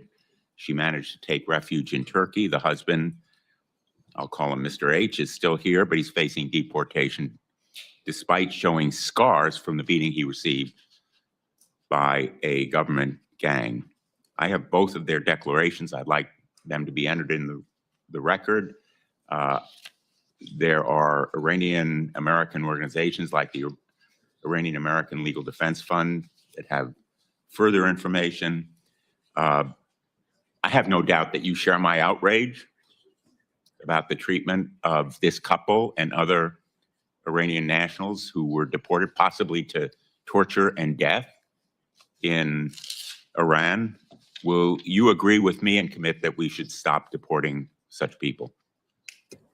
Ma'am, sir, I don't know the specifics behind this. I think before I can talk about in hypotheticals, I would need to know what the reasons behind it, but I don't want to deport anybody that's here illegally, or here legally, I mean. And most definitely not individuals that are have done everything possible to be a contributor to society. But in these specific cases, I don't know. I'm not familiar with them. I don't know if there's something else in the background that would cause the Well, administration I'm to do talking it. in general about tens of people, as many as 55 on one flight, 15 or so on another, not just this couple.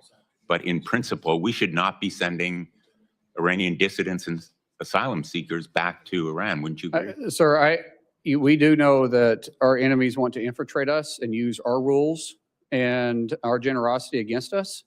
And so I don't know the specifics of these. I don't know their background. I don't know what the reasons was, but I will be happy to look into it. Let me ask you about another topic. I'm glad that you've committed that there will not be the kind of review that Secretary Noem imposed on contracts above a certain amount uniformly by your office. But I'd like your commitment that you will help us investigate another abuse of authority. Corey Lewandowski apparently was in charge of approving all contracts. One of them was a $220 million contract that was related directly to Kristi Noem's being fired. They bypassed procurement rules to award that contract to a shell company that was created days before to benefit a Republican consulting firm with close ties to Secretary Noem and Mr. Lewandowski. Will you commit to cooperating with our investigation, the Permanent Subcommittee on Investigation, making documents and personnel available to congressional and other investigations into those contracts awarded by Secretary Noem and Mr. Lewandowski. Senator, I've heard these same reports. I know the IG, Joseph, I don't know him personally. That's why I say Joseph. Some people call him Joe. Is open investigations. We will cooperate with him. And provide all the documents and records that are Yeah, I'll leave necessary that for I'll leave that this to the committee to Inspector do General. its work. That's what I'm asking. I'll do everything that's required of me by law, but the IG will be doing the investigation, and we'll let the IG, decide what documents he's going to share, and maybe you can bring that up with him. Well, in fact, Secretary Noem obstructed the investigations underway by the IG. In fact, in at least 10 investigations, they were the subject of a letter from the IG. Are you committing to immediately begin restoring the department's working relationship with the IG? If confirmed, absolutely. I will do everything required of me by law and the policies that you guys give me. There won't be any gray area with me. We want to have a good relationship with the IG. He's got a job to do, and every other agency that's underneath DHS. And has a you'll job to do. cooperate with the committee in providing those. Sir, I've everything that is required of me to report, and anything that you want the IG to do, that's between you and the IG. Senator Mullins, I don't think I need to tell you that the American people have been appalled and angered by what they've seen in the excessive use of force. We've had hearings before the Permanent Subcommittee on Investigation that have shown Aliyah Rahman, a woman suffering from traumatic brain injury, yanked from her car in Minneapolis, dragged by her arms, leading both of her shoulders to be torn. Javier Ramirez, a father of 4 from California, detained for 4 days and refused medical treatment for his diabetes. We documented these abuses in a report that we issued and in hearings that we conducted. One of them was Marimar Martinez, who was on her way to donate clothing at a local church when she came across agents in an unmarked car. Agents sideswiped her car. 3 masked agents in camouflage stormed out, and one of them pulled out his gun and fired at her moving vehicle, hitting her 5 times. And the agent then bragged about it. He bragged about it in the text. He said, I have an MOF, I won't detail it.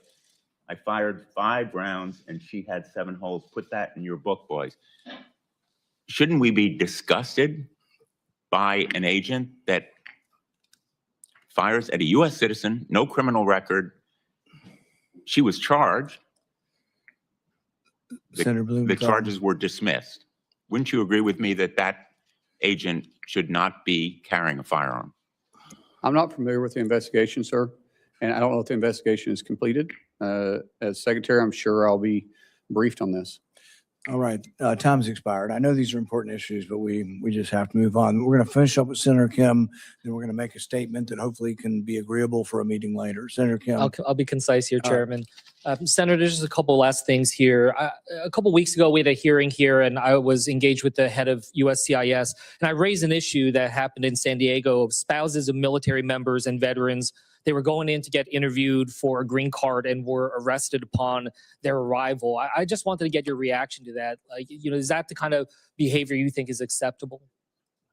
Excuse me, repeat that again. It was spouses of military service members as well as veterans. Their spouses were going and for the purposes of a green card interview, but were at that point detained and arrested on arrival.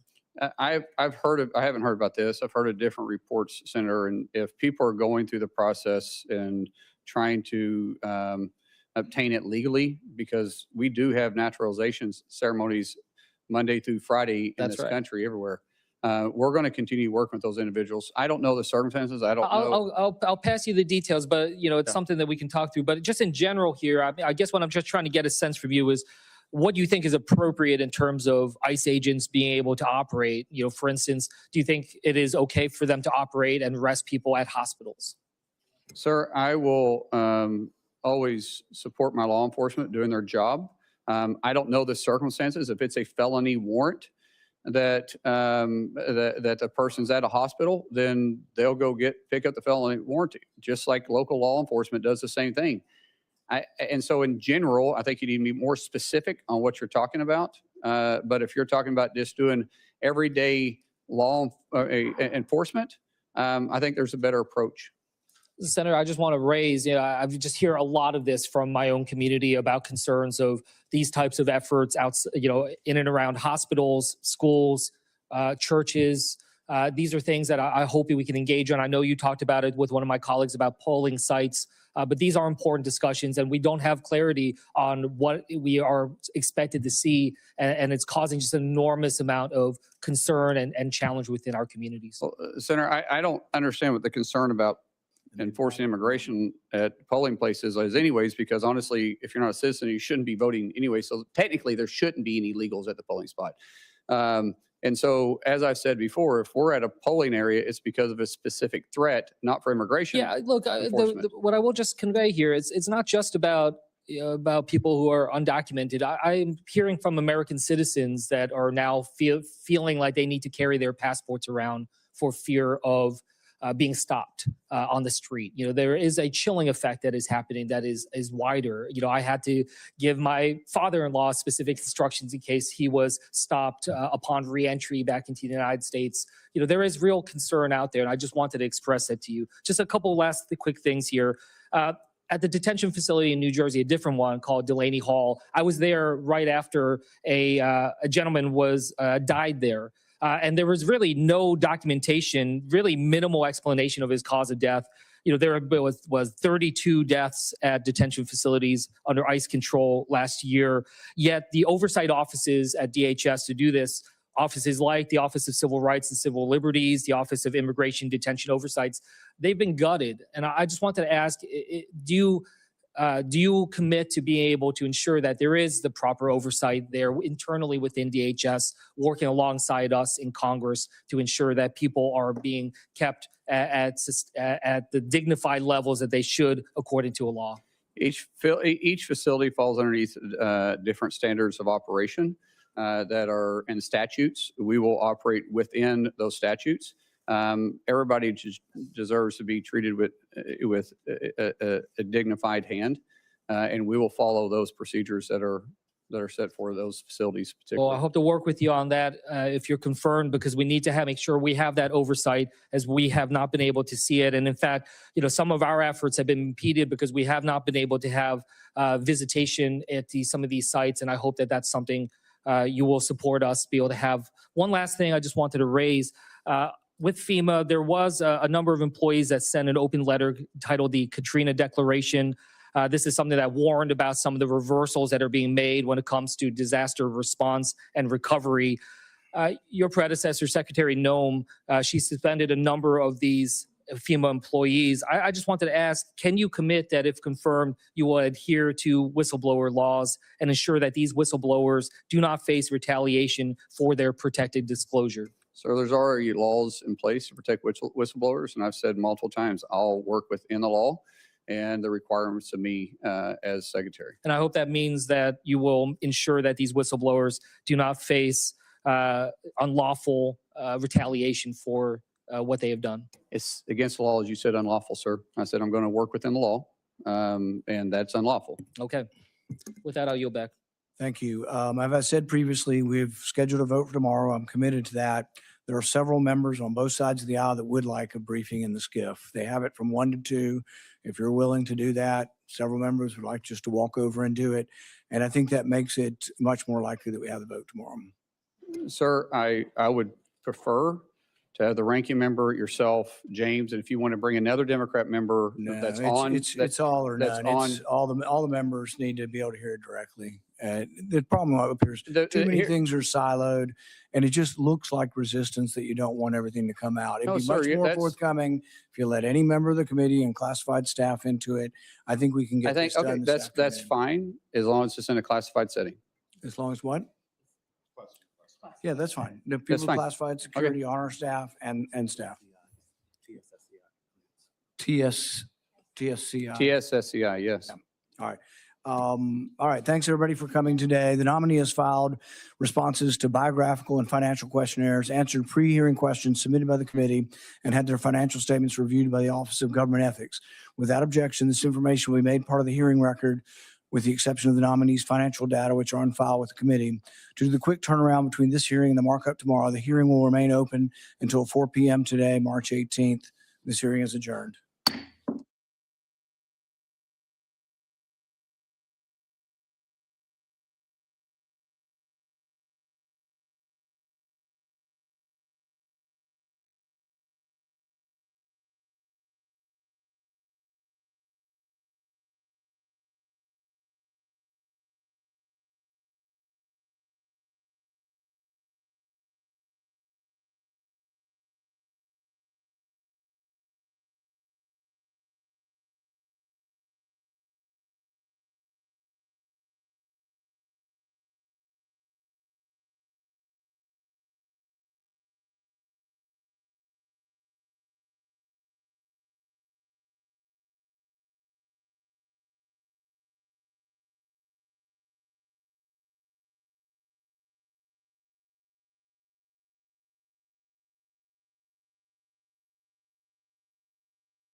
Worldwide threat assessment hearing. Let me begin by welcoming our esteemed panel of witnesses, the Director of National Intelligence, Tulsi Gabbard, the CIA Director, John Ratcliffe, the FBI Director, Kash Patel, the Acting Director of the National Security Agency and Commander of U.S. Cyber Command, Lieutenant General William Hartman, and the DIE Director, Lieutenant General James Adams.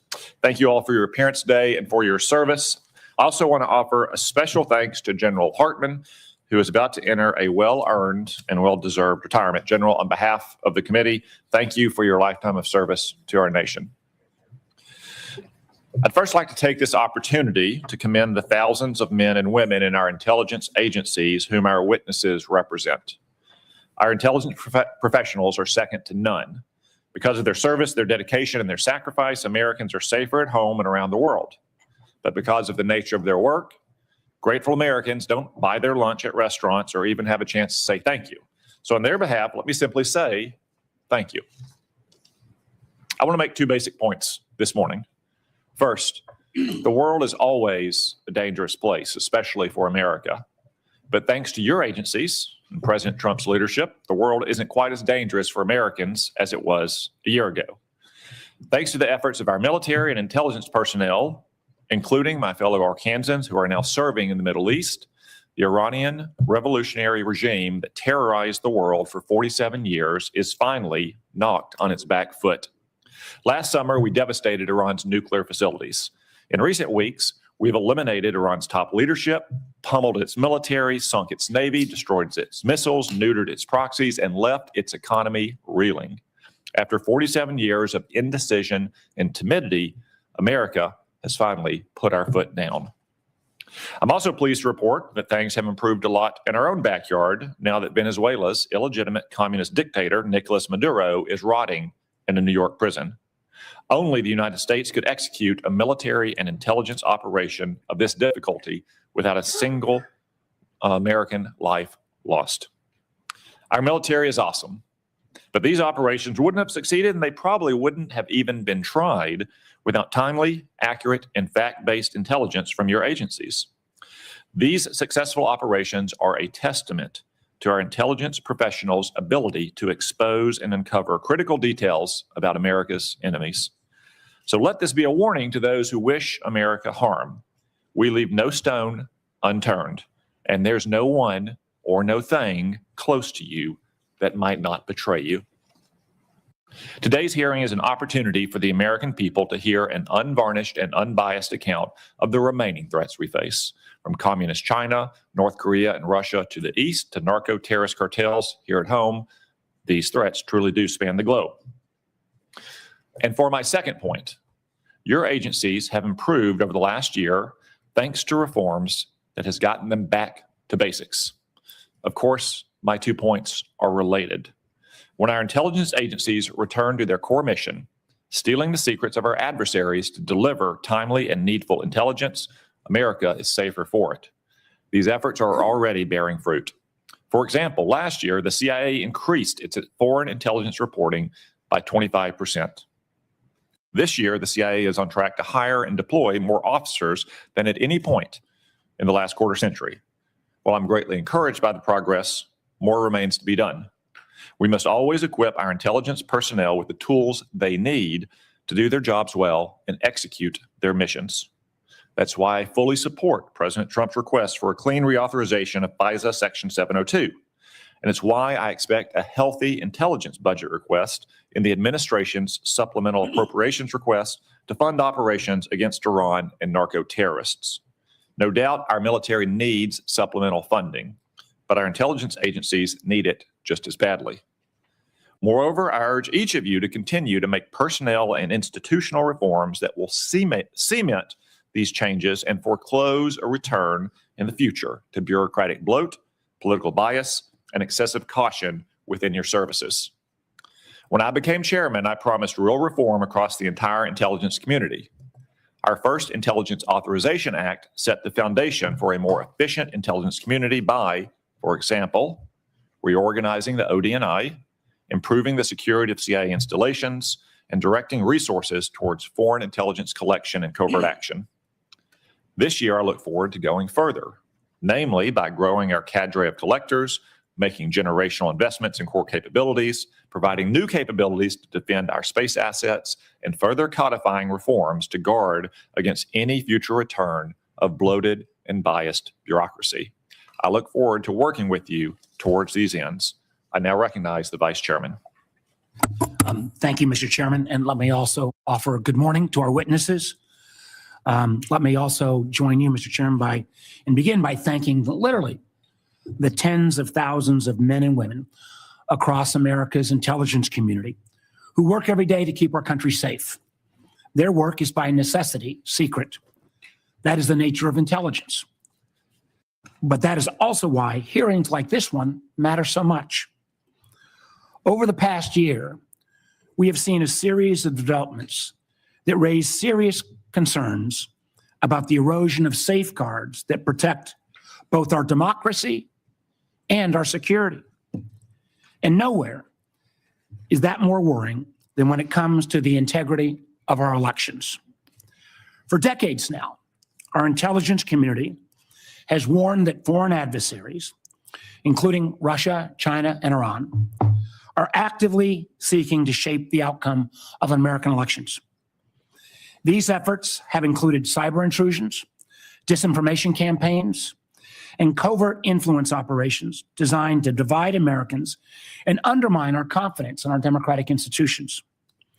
Protecting our elections from these threats should be one of the intelligence community's highest priorities. The DNI is supposed to be coordinating intelligence on foreign election interference, warning the American people about adversaries seeking to undermine our democracy, ensuring that federal, state, and local officials have the information they need.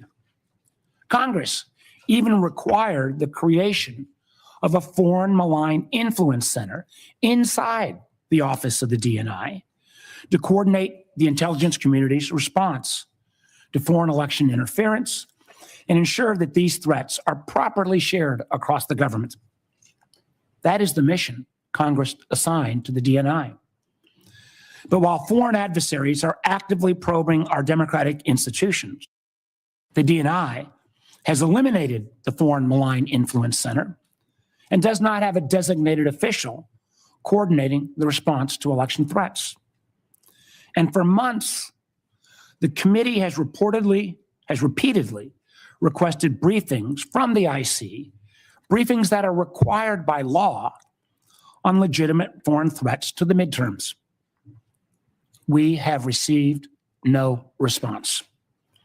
Now, that silence, I believe, should concern every member of the committee because it clearly demonstrates the DNI is not interested in protecting American democracy by combating foreign influence.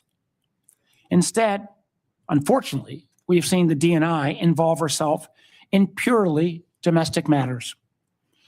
Last month, we saw Director Gabbard personally participate in a law enforcement raid to seize election ballots and voting machine records in Fulton County, Georgia. A raid tied to an election that the president lost 6 years ago. When the warrant supporting the raid was unsealed, it showed something deeply troubling. There was no foreign connection to justify the involvement of our nation's top spy.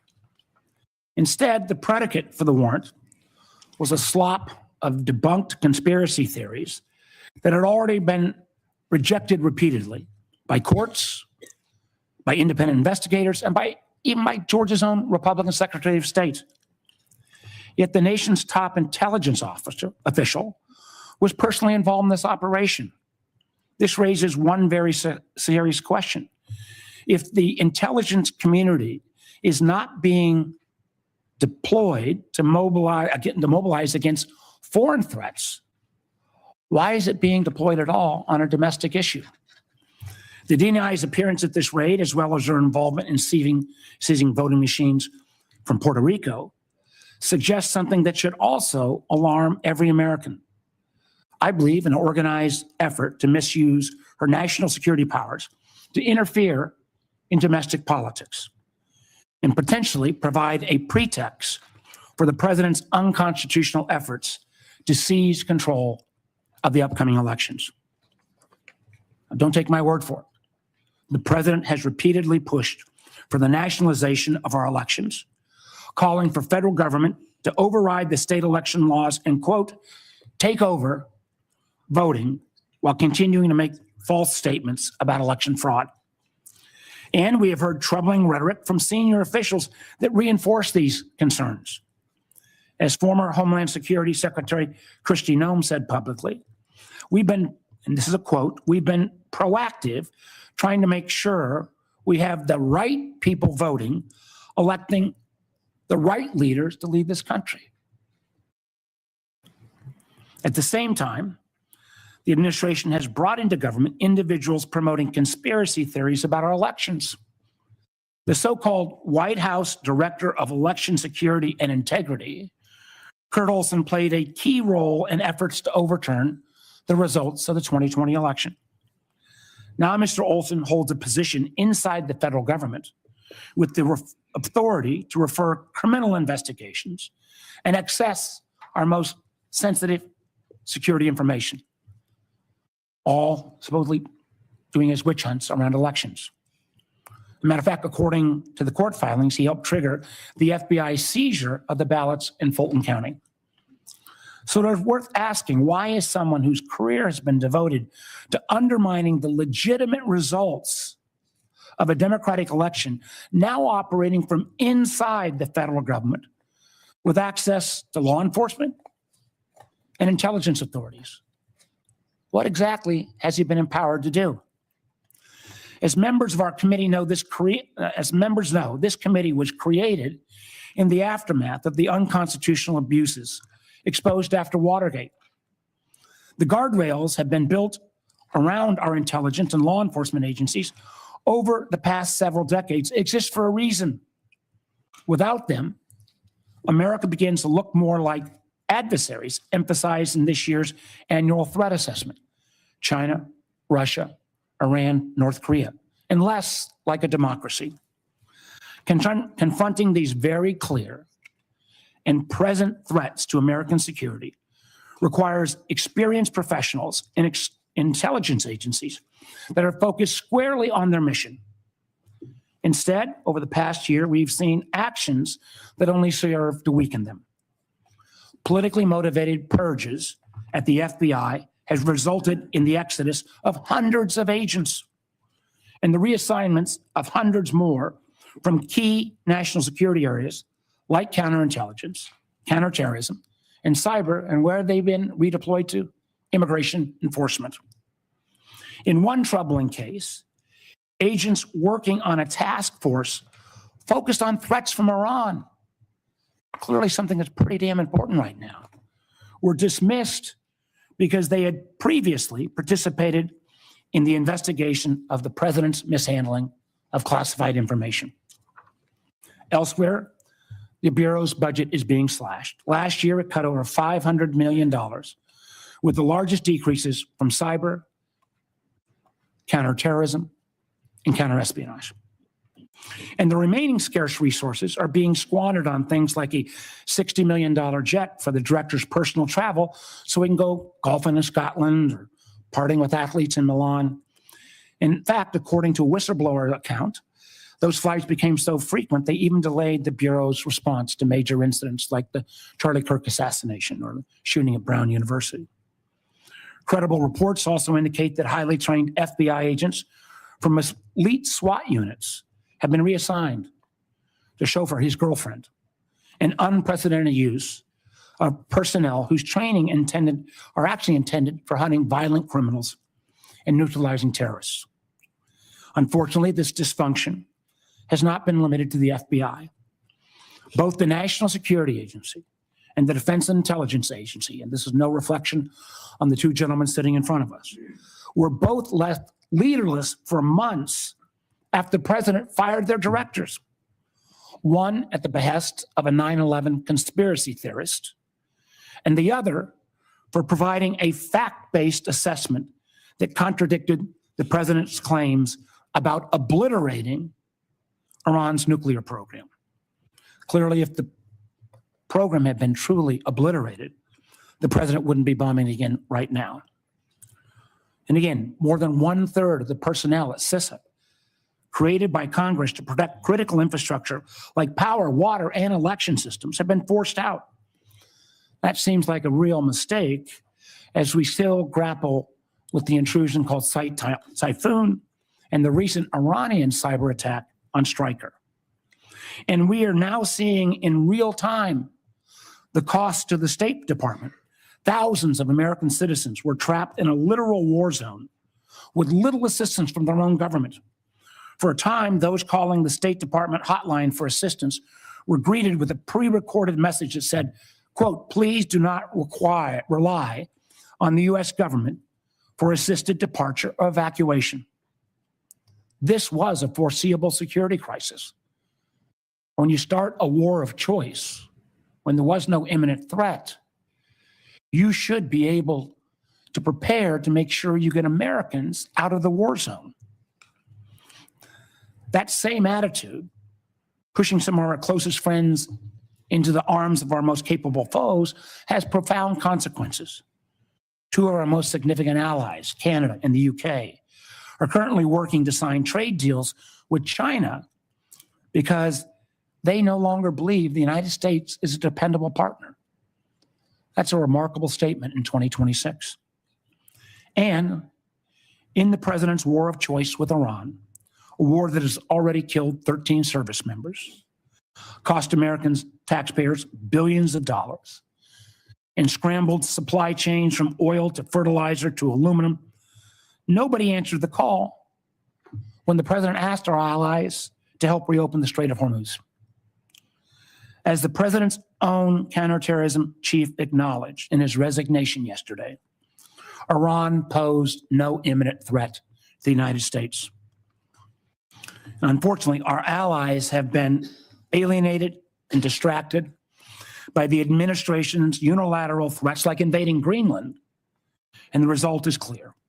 Americans have been left more exposed in an already dangerous conflict. Now, what I just outlined is quite a list, and it's a partial one at that. Matter of fact, we've got a full list we'd like to share with all the press. So what does this all mean? It matters because I believe the warnings contained in this year's annual threat assessment. I believe our IC when they say the global security environment is becoming more complex and that armed conflict is becoming more global. And I also agree with the assessment when it says that to succeed, we must think prudently and prioritize our efforts. On the topic of the annual threat assessment, I want to close where I began by noting that since the first time since 2017, in the aftermath of Russia's intervention in our 2016 elections, the annual threat assessment includes nothing nothing about adversary attempts to influence American elections. Now, I don't believe this omission means that the threat has disappeared. It means that the intelligence community is no longer being allowed to speak honestly about it. And it raises serious questions. And I will be asking about your priorities, Director Gabbard, in terms of what you're choosing to prioritize instead. Thank you, Mr. Chairman. I yield back. Before we go to the witnesses, now that we have a critical mass of members, I would simply like to remind members that we will handle questions as we did last year, seniority at the time of the gavel, and alternating between Democrats and Republicans. We'll have one round of questions, 7 minutes per round. I will not entertain questions after 7-minute time has expired. Furthermore, I expect to convene the closed session in our usual location promptly 30 minutes after the open session begins. Director Gabbard, the floor is yours.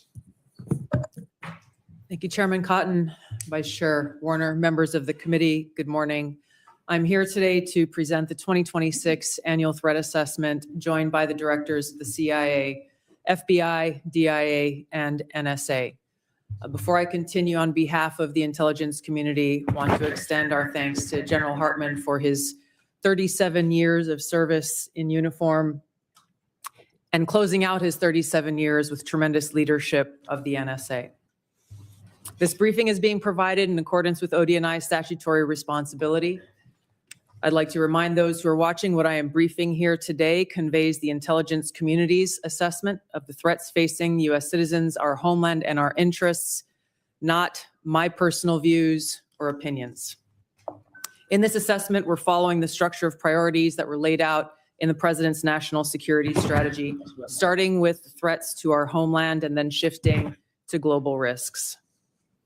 The defense of our homeland is of the utmost importance to the American people, and efforts by this administration have shown over the last year the results of bolstering homeland defense in the security of the American people. For example, the strict enforcement of U.S. policies at the U.S.-Mexico border and regionally have served as a deterrent, drastically reducing illegal immigration. Based on Customs and Border Patrol data, January 2026's monthly encounters are down 83.8% compared to January 2025. Encounters declined 79% compared to 2024. The drivers of migration are likely to continue. Potential worsening instability in countries like Cuba and Haiti risk triggering migration surges, and smugglers who have long operated as transnational criminal organizations continue to view chaos as an opportunity for profit and will continue to look to profit from illegal immigration flows.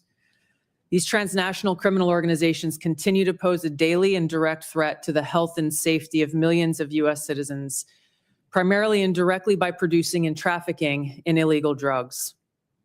Under President Trump's leadership, fentanyl overdose deaths have seen a 30% decrease from September 2024 to September 2025. President Trump's aggressive efforts to more directly and actively target these transnational criminal organizations and reduce the inflow of fentanyl precursors has already had a significant impact, which is likely to continue. We've seen fentanyl potency also decrease, likely due to disruptions to the production supply chain. U.S. efforts to work with China and India to halt the flow of fentanyl precursor chemicals to North America are demonstrating some improvement, but there is more work to be done, as sadly, there are still tens of thousands of fentanyl-related deaths in America every year. Mexico-based TCOs like the Sinaloa Cartel and Jalisco New Generation Cartel dominate the production and smuggling of fentanyl, heroin, meth, and cocaine into the United States. Colombia-based DCOs and illegal armed groups like the Revolutionary Armed Forces of Colombia and the National Liberation Army are responsible for producing and trafficking large volumes of cocaine to the U.S. and European markets, with now some indicators of attempts to expand their market to the Asia-Pacific region. Colombia remains the world's largest producer of cocaine, and Colombian criminal groups have expanded their trafficking relationships with neighboring Ecuadorian and Brazilian gangs. As you know, MS-13 is well established in cells within the United States and uses violence to intimidate the Salvadoran diaspora, engaging in murder, extortion, retail drug trafficking, firearms offenses, and prostitution, fueling increased violence and instability. These and other TCOs continue to present a very tangible and individualized risk of violent crime to everyday Americans and contribute to regional instability. As the president increases his focus on counter-drug and counter-cartel pressures, they're likely to seek ways to try to adapt their operations, including shifting production locations and trafficking routes and methods. The United States continues to face a complex and evolving threat landscape with a geographically diverse set of Islamist terrorist actors seeking to propagate their ideology globally and harm Americans, even as Al-Qaeda and ISIS remain weaker today than they were at their respective peaks. The spread of Islamist ideology, in some cases led by individuals and organizations associated with the Muslim Brotherhood, poses a fundamental threat to freedom and the foundational principles that underpin Western civilization. Islamist groups and individuals use this ideology for recruiting and financial support for terrorist groups and individuals around the world, and to advance their political objectives of establishing an Islamist caliphate which governs based on Sharia. There are increasing examples of this in various European countries, and President Trump's designation of certain Muslim Brotherhood chapters as foreign terrorist organizations is a mechanism to secure Americans against this threat.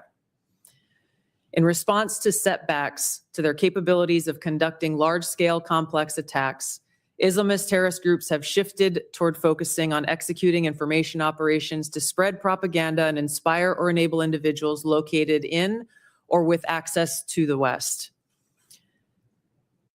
U.S. counterterrorism efforts, primarily in Iraq, Somalia, Yemen, and Syria in 2025, were instrumental in removing key terrorist leaders and operatives, degrading the ability of Al-Qaeda and ISIS to quickly reconstitute its leadership and plan large-scale attacks against the homeland and U.S. interests abroad. Strict U.S. border enforcement measures and increased deportations of individuals with suspected links to Islamist terrorists have reduced access to the homeland and removed some potential sources of future terrorist attacks. Since January, U.S. officials have only had a handful of encounters at our borders with individuals associated with terrorist groups. This is a positive trend. However, our interagency coordinated efforts to continue to identify, locate, and remove known or suspected terrorists who may already be in the United States continues with vigilance. In 2025, there were at least 3 Islamist terrorist attacks in the United States. Law enforcement disrupted at least 15 US-based Islamist terrorist plotters.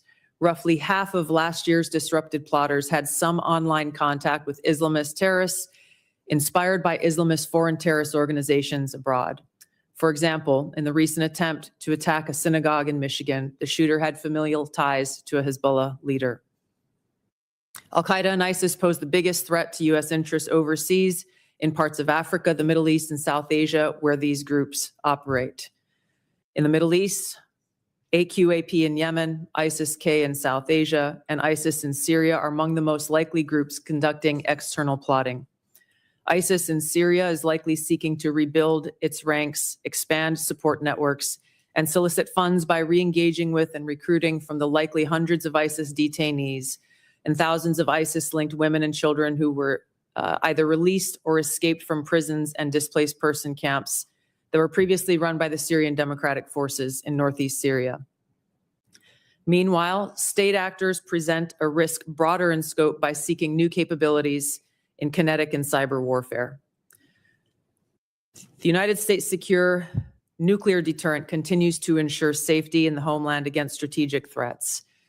However, the intelligence community assesses that Russia, China, North Korea, Iran, and Pakistan have been researching and developing an array of novel, advanced, or traditional missile delivery systems with nuclear and conventional payloads that put our homeland within range. The IC assesses that threats to the homeland will expand collectively to more than 16,000 missiles by 2035, from the current assessed figure of more than 3,000 missiles. The IC assesses that China and Russia are developing advanced delivery systems meant to be capable of penetrating or bypassing US missile defenses. North Korea's ICBMs can already reach US soil, and the IC assesses that it is committed to expanding its nuclear arsenal. Pakistan's long-range ballistic missile development potentially could include ICBMs with a range capable of striking the homeland.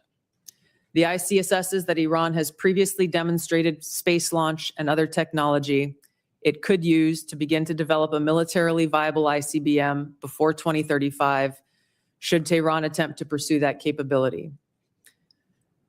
However, these assessments will clearly be updated as the full impact of Operation Epic Fury's devastating strikes on Iran's missile production facilities, stockpiles, and launch capabilities is determined.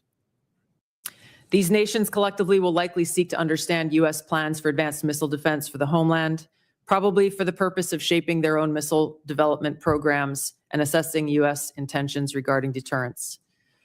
Shifting to the cyber domain, the IC assesses that China, Russia, Iran, North Korea, and non-state ransomware groups will continue to seek to compromise U.S. government and private sector networks, as well as critical infrastructure, to collect intelligence, create options for future disruption, and for financial gain.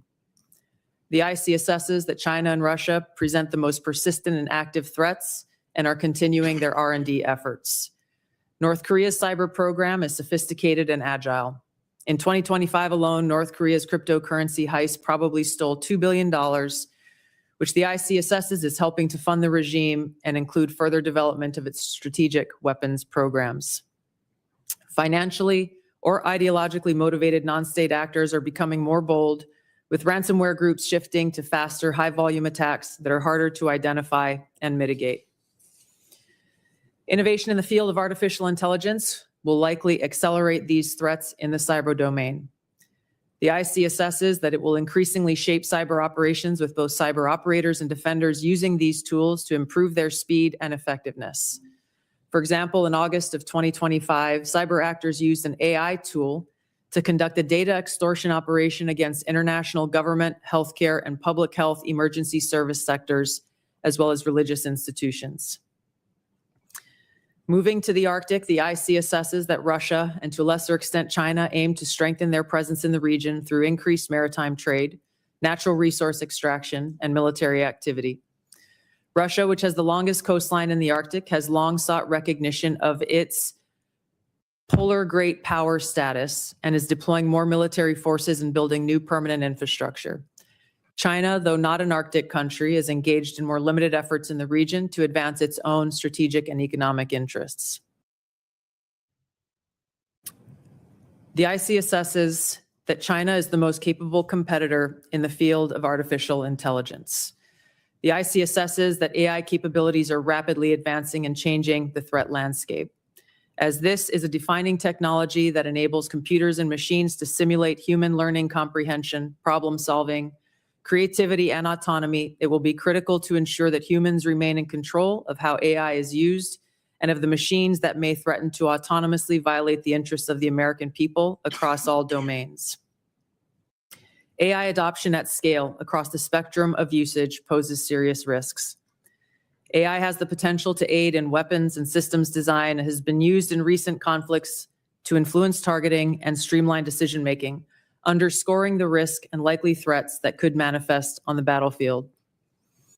Early developers in quantum computers will give countries an extraordinary technological advantage over others to quickly process national security information and break current encryption methodology used to protect sensitive finance, healthcare, and government information.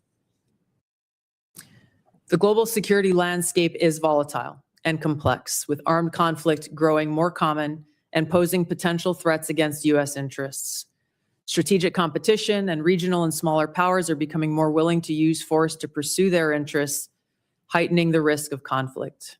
The IC assesses the space domain is becoming increasingly contested, with China and Russia developing counter-space capabilities to challenge U.S. space efforts. The threat of nuclear proliferation and advancing chemical and biological warfare capabilities continues to grow. I'll turn now to our neighborhood in the Western Hemisphere, where flagging economies, high crime rates, pervasive organized crime, migration flows, corruption, narcotics trafficking, all of these present a spectrum of risks to U.S. interests, and where strategic competitors seek to gain greater influence in the region. The IC assesses that Latin America and the Caribbean almost certainly will see hotspots of volatility in the coming year. Since Maduro's arrest, the IC assesses a shift in Venezuela's leadership towards cooperating with the U.S. to open its economy, to develop the country's oil and gas extraction capability, and we've seen their movement in releasing political prisoners. The U.S.-Mexico-Canada Agreement review in 2026 will likely increase uncertainty in many Latin American countries, especially those that rely on Mexico as an export destination for intermediate goods for manufacture and onward export to the U.S. China, Russia, and Iran are likely seeking to sustain economic, political, and military engagement with Latin America. The IC assesses that China's demand for raw materials is likely to continue to drive its economic outreach, while Russia likely wants to expand its current security and diplomatic ties with Cuba and Nicaragua. The IC assesses that China aims to elevate its own political, economic, military, and technological power to increase its own regional positioning and global influence to fend off threats to their interests. While there are challenging areas where interests diverge, President Trump's diplomatic engagements with President Xi to work towards U.S. interests have enabled progress where those interests align. The IC assesses that China continues to rapidly modernize its military forces across all domains in pursuit of its goal to achieve world-class status by mid-century. This includes building a force with the aim of being capable of deterring U.S. and allied forces in the region, and to achieve their stated objective of developing the ability to seize Taiwan by force if necessary. However, the IC assesses that China likely prefers to set the conditions for an eventual peaceful reunification with Taiwan short of conflict. The IC assesses that an increasingly confident North Korean regime remains a source of concern regionally and globally. Its weapons of mass destruction, its conventional military capabilities, illicit cyber activities, and demonstrated willingness to use asymmetric capabilities poses a threat to U.S. and its allies, particularly South Korea and Japan.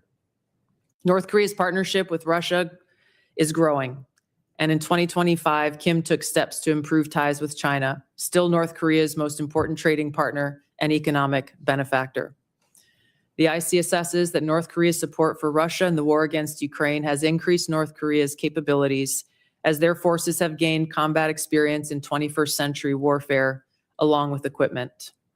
In 2024, North Korea deployed more than 11,000 troops to Russia to support combat operations in Kursk. Pyongyang continues to develop and expand its strategic weapons programs, including missiles that can evade U.S. and regional missile defenses. It is continuing to work to increase its nuclear warhead stockpile and maintains biological and chemical weapons capabilities. Russia retains the capability to selectively challenge U.S. interests globally by military and non-military means. The IC assesses that the most dangerous threat posed by Russia to the U.S. is the potential of an escalatory spiral in an ongoing conflict such as Ukraine, or a new conflict that led to direct hostilities, including the potential deployment of nuclear weapons. The IC assesses that Putin continues to invest in Russia's defense industrial base, as well as novel capabilities that may pose a greater threat to the U.S. homeland and forces abroad than conventional weapons. Russia has advanced systems, hypersonic missiles, and undersea capabilities designed to negate U.S. military advantage. Moscow also relies on other tools to exert pressure, using gray zone tactics to further its goals and compete below the level of armed conflict. Russia is also building an extensive counterspace capabilities to contest U.S. space dominance. Its development of a nuclear counterspace weapon poses the greatest single threat to the world's space architecture. During the past year, the IC assesses that Russia has maintained the upper hand in the war against Ukraine. U.S.-led negotiations between Moscow and Kiev are ongoing. Until such an agreement is met, Moscow is likely to continue fighting a slow war of attrition until they view their objectives have been achieved. In the Middle East, conflict and instability will shape security, political, and economic dynamics in a variety of ways. The IC assesses that Operation Epic Fury is advancing fundamental change in the region that began with Hamas's attack on Israel on October 7th, 2023, and continued with the 12-day war last year, resulting in weakening Iran and its proxies. The IC assesses the regime in Iran appears to be intact but largely degraded due to attacks on its leadership and military capabilities. Its conventional military power projection capabilities have largely been destroyed, leaving limited options. Iran's strategic position has been significantly degraded. The US-led maximum pressure campaign and snapback of European sanctions added additional pressure to an already bleak Iranian economy, resulting in mass protests earlier this year that Tehran suppressed by killing thousands of protesters. Even if the regime remains intact, the IC assesses that internal tensions are likely to increase as Iran's economy worsens. Even so, Iran and its proxies continue to attack US and allied interests in the Middle East.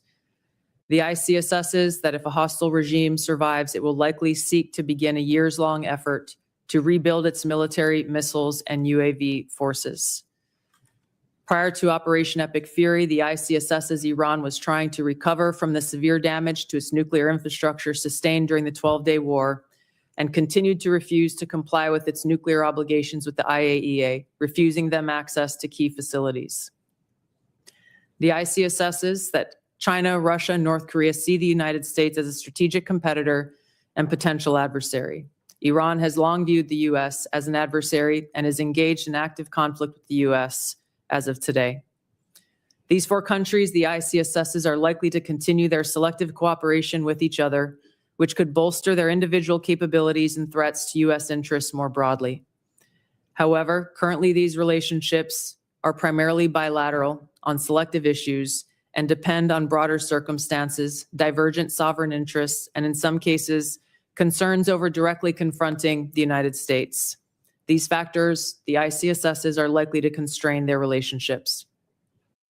Finally, conflicts on the continent of Africa are likely to persist through 2026 due to poor governance, economic demands, and external support.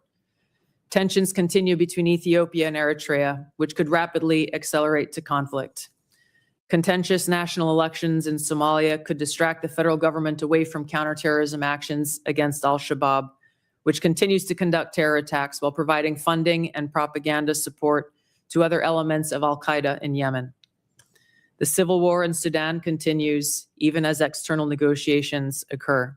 ISIS in West Africa and the Sahel have increased the intensity of their attacks against local security forces, expanding their areas of operation and moving closer to cities with a US presence. The IC assesses that African governments will likely use their wealth in critical minerals to seek partnerships that deliver them meaningful benefit. Concurrent conflicts and crises across the continent will continue to put US citizens at risk and cause further instability. In closing, as leaders of the intelligence community, we remain committed to providing the President and policymakers with timely, unbiased, relevant intelligence to inform decision-making and to ensure the safety, security, and freedom of the American people. Thank you. Thank you, Director Gabbard. General Adams, Camden, Arkansas is the home of brand new production lines for the Israeli missile defense interceptors. Could you please explain how Critical Arrow and Iron Dome systems being built in Camden are for not only Israel's defenses, but the defense of hundreds of thousands of American citizens and troops in the region? Chairman Cotton, thank you for that question. And I have to say that the Arrow system and the Iron Dome system are critical defensive systems that prevent adversary power projection from impacting the targets in the friendly areas in Israel. The Arrow system itself is the high altitude, primarily against MRBMs, and it's proven to be very, very effective against those systems. The Iron Dome is more of a closer in system, protecting against rockets and things of that nature. But the combination of those two with U.S. systems creates a shield to prevent those attacks from the Iranians impacting key areas in areas where they're protecting. Thank you, General Adams. I was recently in Camden with Secretary Hegseth as part of his Arsenal of Freedom tour, and they are great Arkansans who do great work to keep our nation safe. General Hartman, we've often spoken about our pressing need for more cybersecurity manpower and part-time formations, such as the Arkansas Air National Guard's 223rd Cyberspace Operations Squadron are a great way to grow the force. What recommendations do you have to grow these cyber protection teams and develop more capacity for local and national missions. Chairman Cotton, thanks for the question.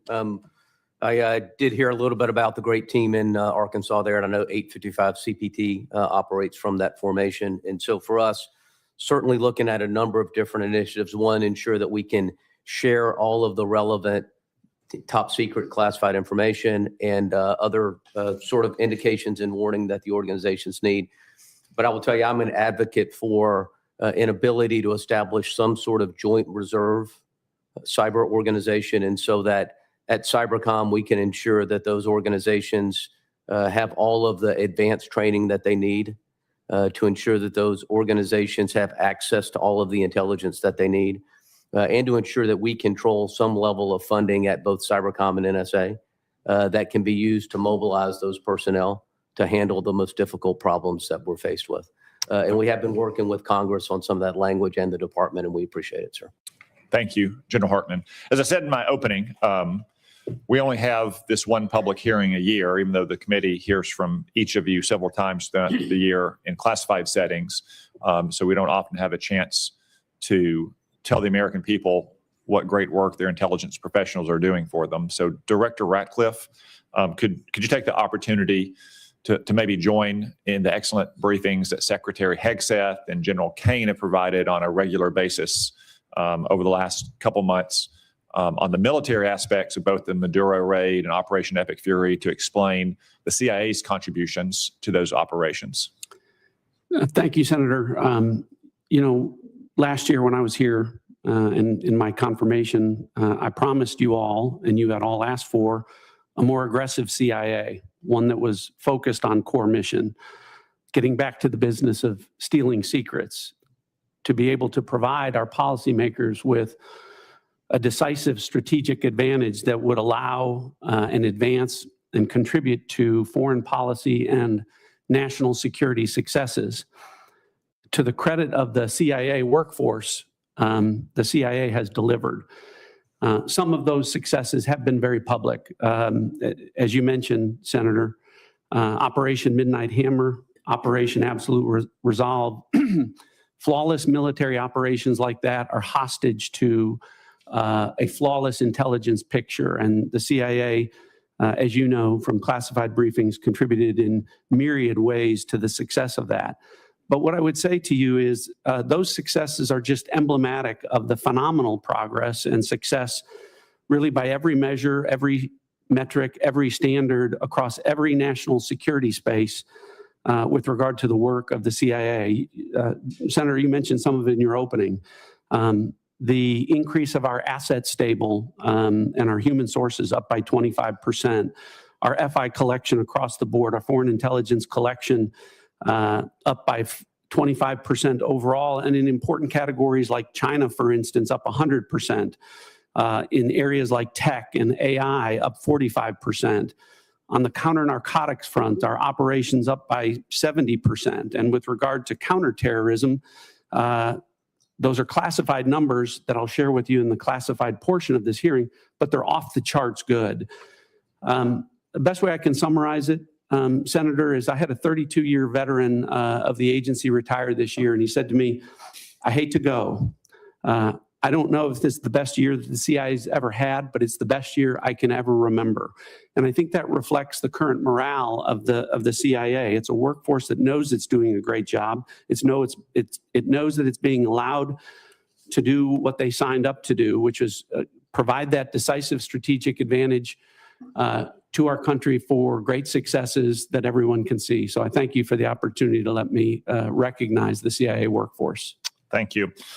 Director Ratcliffe, I want to address one specific threat from Iran, the threat of an intercontinental missile, which is really just the combination of two technologies, one thrust to get something into space and a reentry vehicle to get it back to Earth. Iran has always had a space launch program, which is flimsy cover for the first part of that intercontinental missile program. I haven't seen any Iranian astronauts in space lately.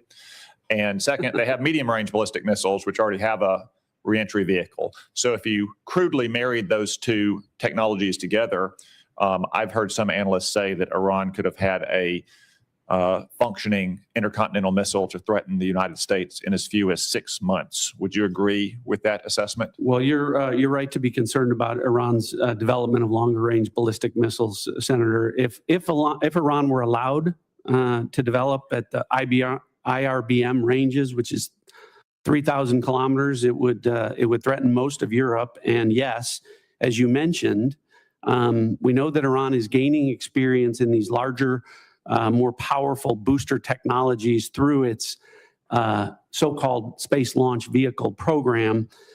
If left unimpeded, yes, Senator, they would have the ability to range missiles to the continental U.S. It's one of the reasons why degrading Iran's missile production capabilities that is taking place right now in Operation Epic Fury is so important to our national security. Thank you, Vice Chairman. Thank you, Mr. Chairman.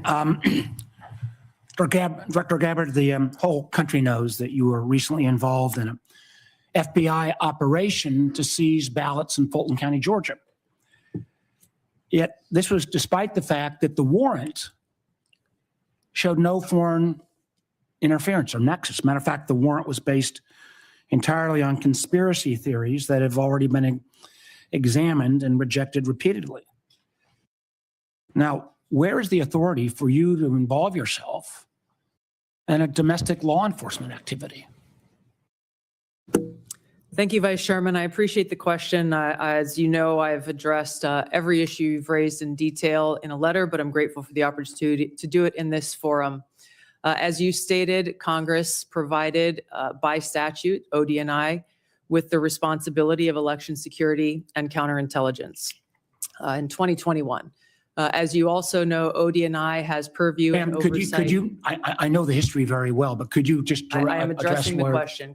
ODNI also has purview and overview over two domestic related agencies, the Department of Homeland Security and the FBI, both of which have purview over election security responsibilities to ensure the integrity of our elections. I want to correct one of your statements that you've made multiple times, which is false. I did not participate in a law enforcement activity, nor would I, because that does not exist within my authorities. You were present on the scene. Are the photos of you on the scene false? I was at Fulton County, sir, at the request of the president, and to work with the FBI to observe this action that had long been awaited. I was not aware of what was in the warrant or was not in the warrant. And what was the president's specific request for you to go to? What was the specific request that was made by the president for you to show up in Fulton County? To go and observe the FBI's activities on this issue. So why? When you look at the fort, your question, sir. Do you have the answer why the president was knowing about this affidavit before it was even served? I'm not aware that the president knew about an affidavit before it was served. Then why was he sending you to Fulton County? This occurred the day that the FBI had it approved, their warrant approved by a local judge, and they began to execute this. To address your question, sir, about the foreign nexus question, in order for us to better understand the vulnerabilities in our election systems that may exist today as we look to 2026, and yes, we are very focused on trying to make sure that this election is one that the American people have Director faith, Gabbard, I've got a number of questions. Director Gabbard, I have a number of questions. Let me ask my next question, please. You have not provided any of the required reports or briefings to this committee on foreign interference. This is the first threat assessment since 2017 that didn't even mention foreign interference. Last year, when you were in already confirmed, it mentioned it at high level. Are you saying there is no foreign threat to our elections in the midterms this year? As I stated in the outset of my remarks, this year's annual threat assessment matches the prioritization of threats and Please answer the question, yes or no. Is there foreign threat interference to our elections this year? Laid out. Are there foreign? Please allow me to answer the question, sir. The intelligence community has been and continues to remain focused on any collection and intelligence products that show a potential foreign threat for those who are so far there has been none then, because you've made no reports. Excuse me, ma'am. If you want to ask the questions, you should have stayed in Congress. Please answer the question. I didn't ask you a question, sir. I'm trying to answer your questions. So you're saying the failure to provide any reports or the failure to have any mention of a foreign threat assessment, I would draw the conclusion there must be no foreign threat to our elections in 26. So that brings me a question that I have for both you, ma'am, and Director Patel. There are reports that in 2020, the president was preparing an executive order to potentially seize ballots or bring in federal forces. There is a published report that there is a similar EO being drafted right now about 2026, citing China. Director Patel, do you have any knowledge of that draft EO? Thank you, Vice Chairman. I do not, sir. Director Gabbard, do you have any? I do not. Thank you. Let me move to Iran. Now, I understand, and I appreciated Director Gabbard, your comments yesterday about agreeing that the president has sole authority, I guess, in his bones to declare whether something is an imminent threat. I didn't agree with your friend, Mr. Kent, but I agreed with him yesterday on the fact that there was no imminent threat. I guess what I'm concerned about, one thing is, even in your printed testimony today on page 6, and your last paragraph on page 6, as a result of Operation Midnight Hammer, Iran's nuclear enrichment program was obliterated. There's been no efforts to try to rebuild their enrichment capability. You omitted that paragraph from your oral opening. Was that because the president had said there was an imminent threat 2 weeks? No, sir, I recognize that the time was running long and I skipped through some of the portions. So you chose to take of my oral delivered remarks. You chose sir. to omit the parts that contradict the president. The president continues to say as well that he had no idea, was shocked that the Iranians had moved to take over the Strait of Hormuz.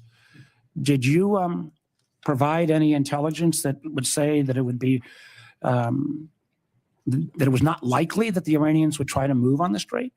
I'm not aware of those remarks, and I think those of us here at the table can point to the fact that historically the Iranians have always threatened to leverage their control over Why would the Strait president of say he was Hormuz. amazed? I'm not aware of those remarks. What about the comments the president made that thought that he was surprised again? Reports that Iran struck the adjacent Gulf states. Again, I'm not aware of those remarks. We have been let me and ask you this. continue to provide Did you brief the president? Did you brief the president? Did you brief the president if he starts a war of choice that the likely result would be that Iran would strike adjacent Gulf nations and close the Strait of Hormuz? Did you brief him on those two facts that I think have been consistently the assumptions of the intelligence community? I have not and won't divulge internal conversations. I will say that those of us within the intelligence community continue to provide the president with all of the best objective intelligence available to inform his decisions. Senator Collins. Thank you, Mr. Chairman. Director Gabbard, you just testified that ISIS and Al-Qaeda are significantly weaker. And reflecting that view, you have devoted declining budgets, personnel, and emphasis on countering terrorism. Yet the fact is that ISIS is growing and operating in Somalia, Afghanistan, Syria, Pakistan, and Iraq. Al-Qaeda is surging in Afghanistan, the Arabian Peninsula, and throughout Central Africa. The Houthis in Yemen and the rest of the Iranian proxies remain a serious threat.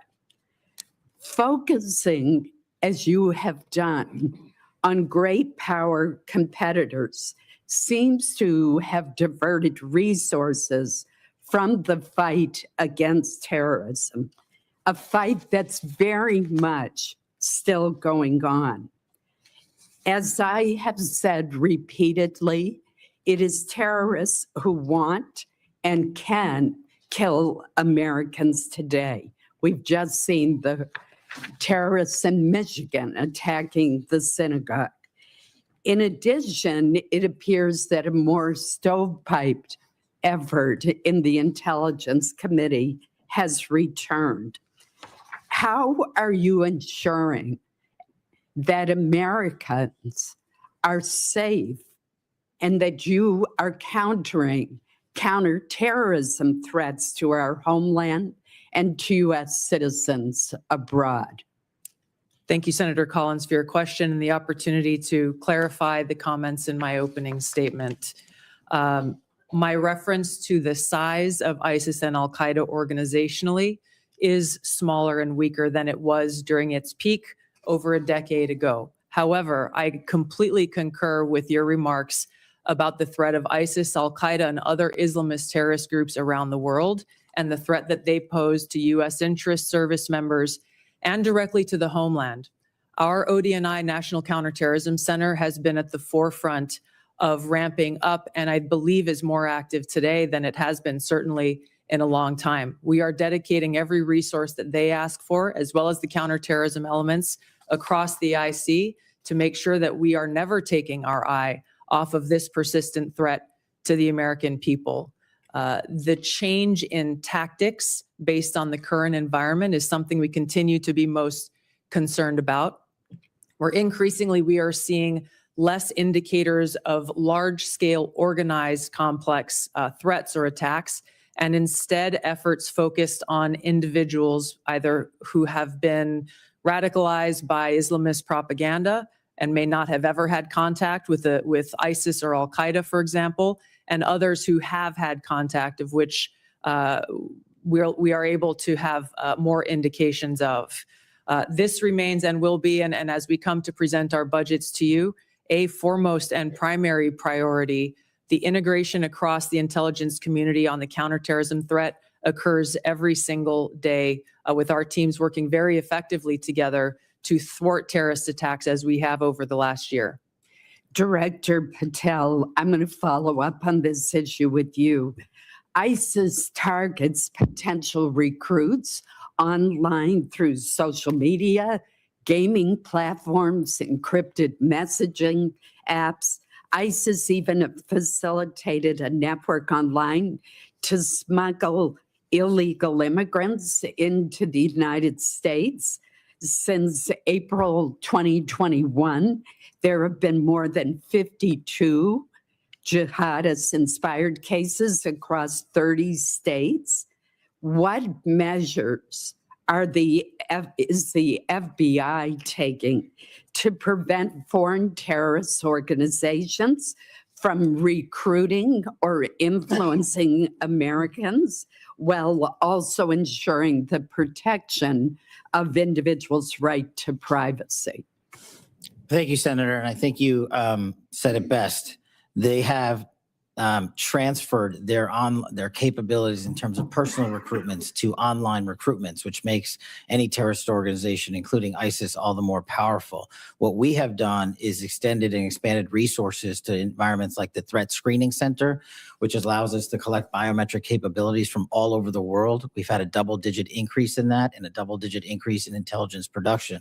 But what we've also done in the CT space specifically is expand that go online and detect based on our biometric capabilities and intelligence that we have from the interagency. And what that leads us to is what we saw in December of last year, Senator, where we at the FBI stopped 4 terrorist attacks, 4 in California, Texas, North Carolina, and Pennsylvania, 3 of which were ISIS inspired. We were able to detect these individuals both online and in person using our covert platforms, and we shuttered a bombing campaign in Southern California and 2 mass casualty events for New Year's Eve. Director Gabbard, the intelligence community did not detect an extremely serious breach affecting our telecommunications industry due to the Chinese Salt Typhoon incursions for a very long time. In addition, the Chinese Volt Typhoon threat poses a terrible threat to U.S. critical infrastructure. Specific sectors throughout the United States have been overlooked and underprotected. What are you doing to deal with the threat to critical infrastructure, our electric grid, our communication systems, given this huge miss by our talented intelligence community? Thank you, Senator Collins, for the question. Working with our partners at NSA and others to detect these threats and how they may be evolve or developing is something we're continuing to work on. Building strong partnerships with the private sector, whether it be in the telecom industry, the financial sector, the healthcare sector, the energy sector, is something that I'm rebuilding. We've seen some of these ongoing relationships falter over previous years. I've personally been astounded by some of the conversations I've had with leaders from these industries who are just as concerned as we are about these threats to our critical infrastructure, and yet don't feel that they have the connectivity or the information to be able to secure their own infrastructure.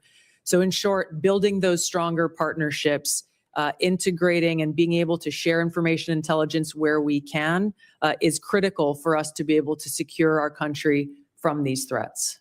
Thank you, Senator Collins. Senator Wyden. Thank you, Mr. Chairman. Director Gabbard, last year your agencies testified, and I quote, "Iran's large conventional forces are capable of inflicting substantial damage to an attacker, executing regional strikes, and disrupting shipping, particularly energy supplies, through the Strait of Hormuz." In other words, every problem we're seeing now was not only foreseeable, but was actually predicted by the intelligence agencies. So, Director, in the lead up to the start of this war 3 weeks ago, did the intelligence agencies stick to their assessment that in response to an attack, the Iranians had the capability to shut down the Strait of Hormuz? Thank you, Senator Wyden. The intelligence community has continued to provide the president and his team with the intelligence related to this operation in Iran before and on an ongoing basis. So right now, we're in a global energy crisis. We're paying more for gas. The economy is in danger. And it seems to me, and I heard you discuss this with Senator Warner too, that there's a lot of hedging going on with respect to entirely foreseen consequences of the war. And that strikes me, Madam Director, as what amounts to a historic mistake. Now, my second question is, did the intelligence agencies assess that the Iranians could respond to a regime change attack from us by attacking U.S. forces and other Americans in the region? The IC assessment has always taken very seriously the threat of the Iranian regime's missile capabilities and how our American troops within the region may be put at risk. Again, it seems to me with Americans dying in the war, it's hard to see how you can sit here and say that the intelligence agencies couldn't provide a clear warning that if attacked, the Iranians would respond by attacking our people. Now, on Monday, Madam Director, Donald Trump was asked about Iranian strikes on the Gulf states. He said, and I quote, no, the greatest experts, nobody thought they were going to hit the Gulf states. You all are supposed to be the greatest experts. That's what we have you there for. Director Gabbard, did the intelligence agencies assess that Iran could conduct strikes on our own partners in the region if it was attacked? The intelligence community has continued to assess the potential threats to the region, the existing threats to the region, and providing those assessments to the policymakers and decision makers. Let me move on to several others of you with respect to 702 of FISA, and I'm just going to start with you, General Hartman.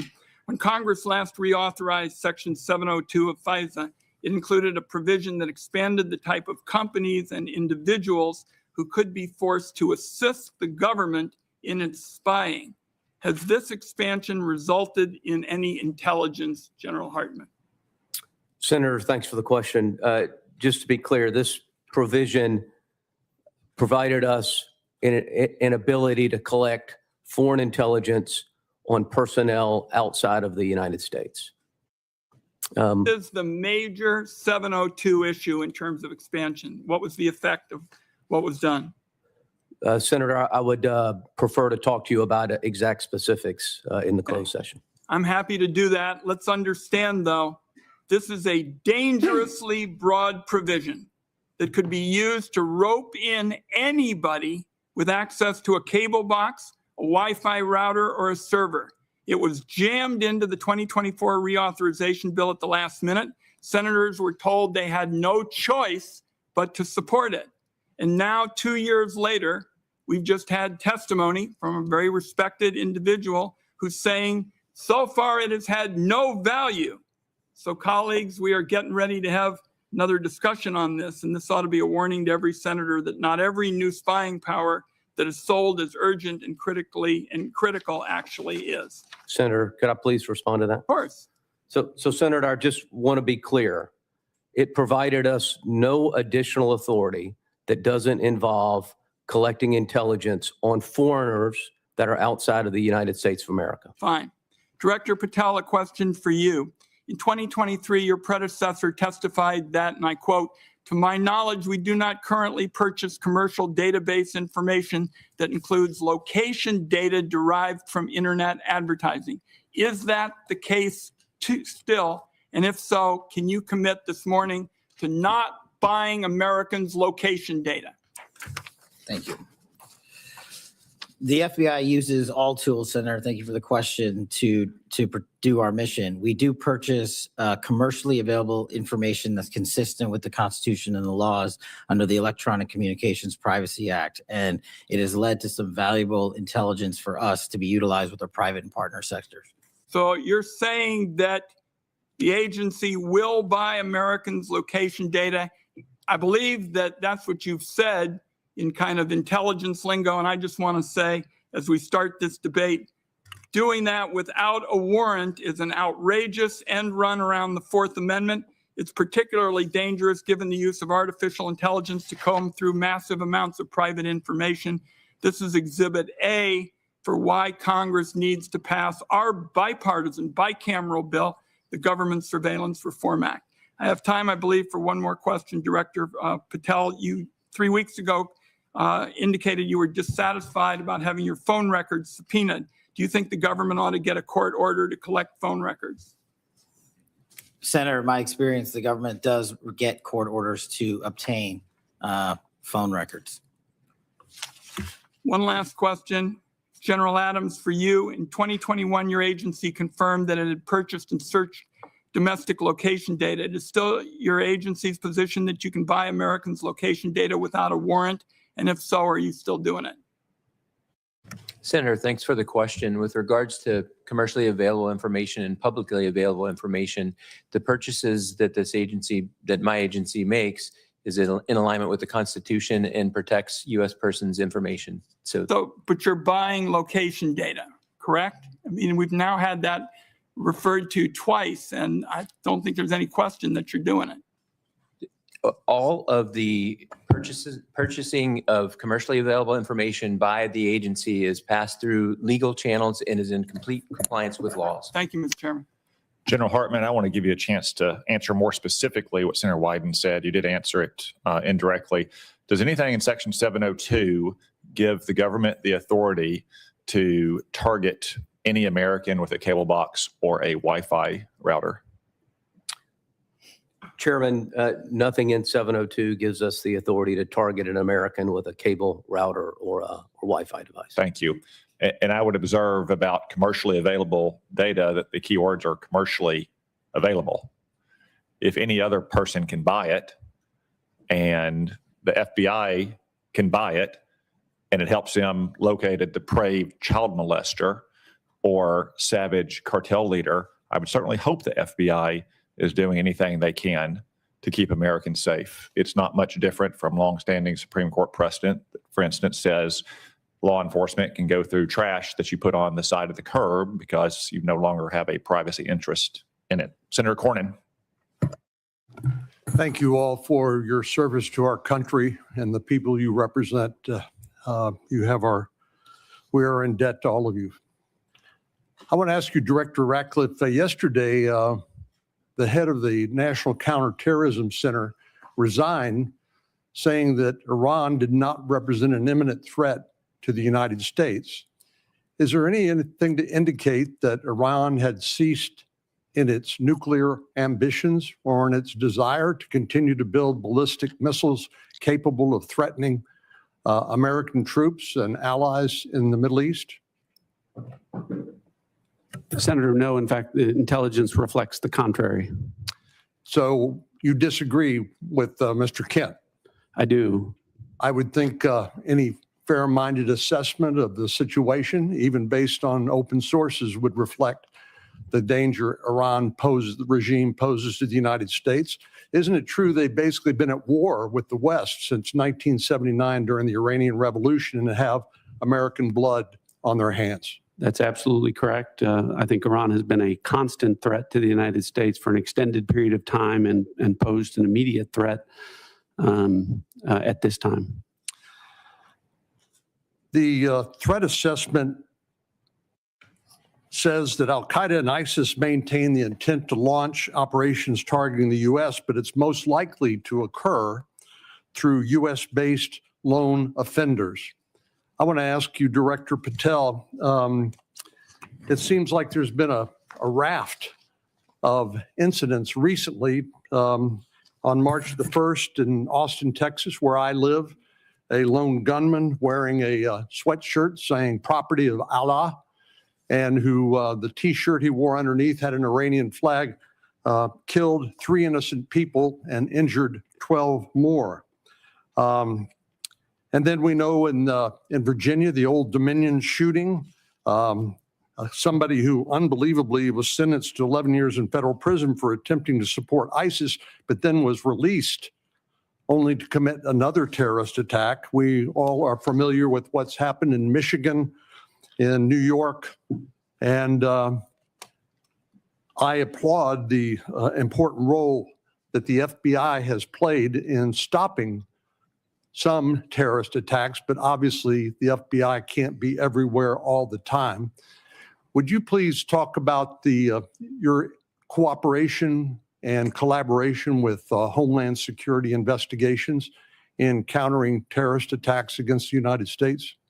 Thank you, Senator. Absolutely. It is essential that the FBI cooperates with the entire interagency. But as to your question about DHS specifically, what we have stood up around the country are 59 Homeland Security task forces in 59 separate locations. These are joint terrorism task forces? Essentially, the JTTF model was expanded. So the FBI owns 56 joint terrorism task forces in each of our field offices. On top of that, we have 59 HSTFs, which are co-led by the FBI and DHS. And what that allows us to do is things like we did down in New Orleans just over the holiday period, where we surged for a 6-week period of time, and where we dropped the murder rate by double-digit points. And also is the first time that Mardi Gras in its entire history had not one homicide. So when you bring the powers of the Homeland Security folks, DHS, and the FBI together, this is the purpose of it, to get after not just the terrorism threat, but the violence and the criminal activity in our cities. And that's why we're in 59 cities across the country, and it's working in places like Memphis and every other city we have it. Are you aware of the fact that Homeland Security investigation is a major directorate within Immigration and Customs Enforcement? Yes, sir. Yes, sir.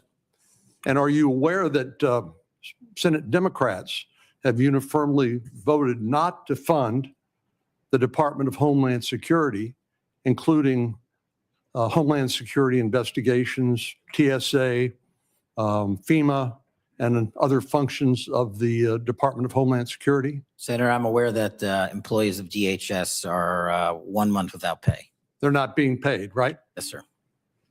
And we were all seeing what's happening at airports, where people are having to wait hours at a time because of the fact that these TSA agents are overburdened. But what I wanted to focus on with you is the refusal to fund the functions of the Department of Homeland Security, including Homeland Security investigations, making Americans less safe? Absolutely.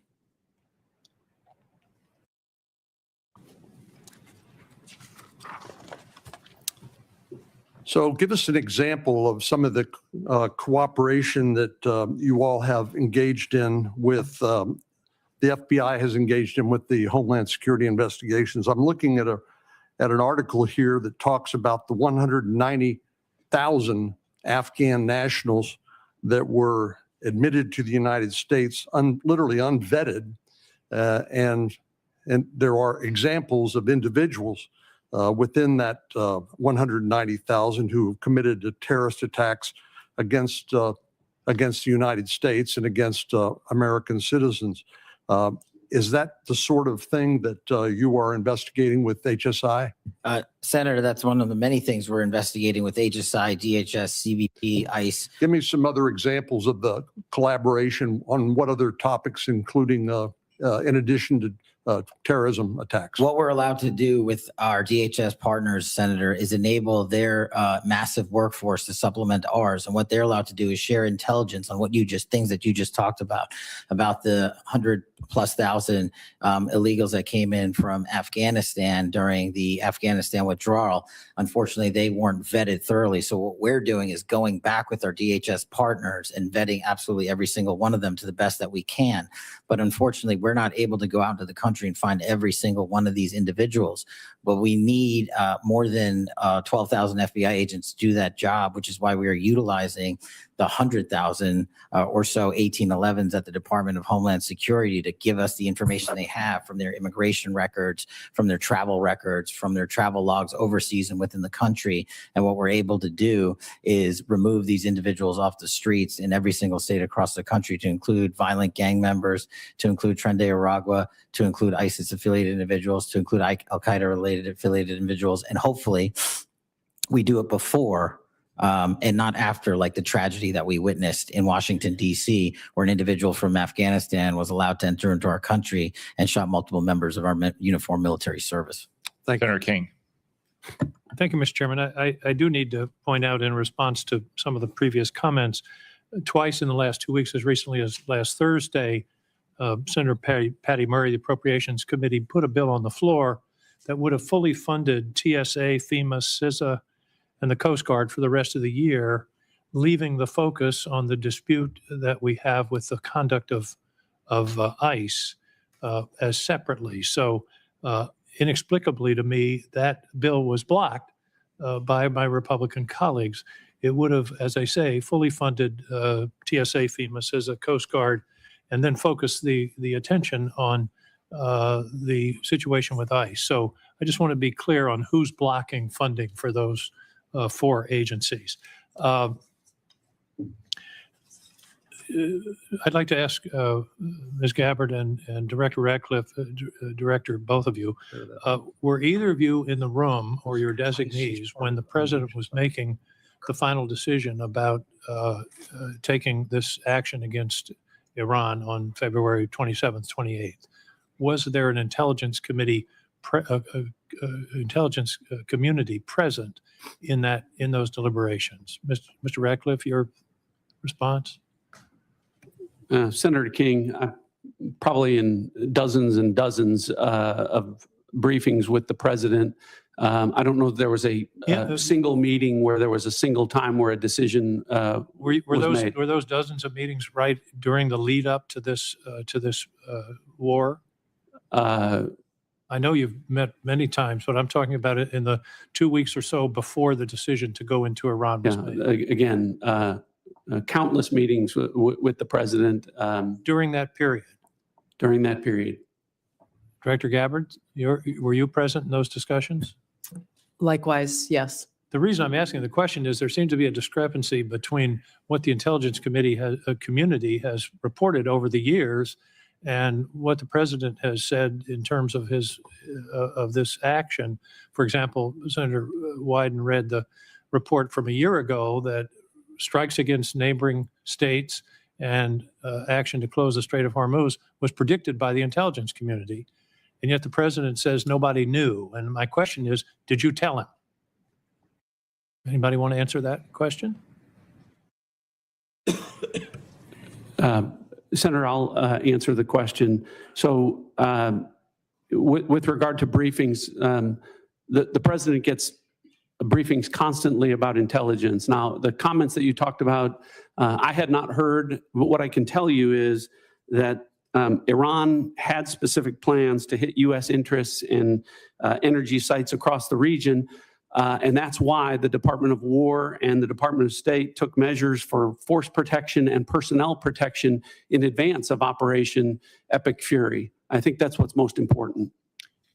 Any predictions to the president about the Strait of Hormuz?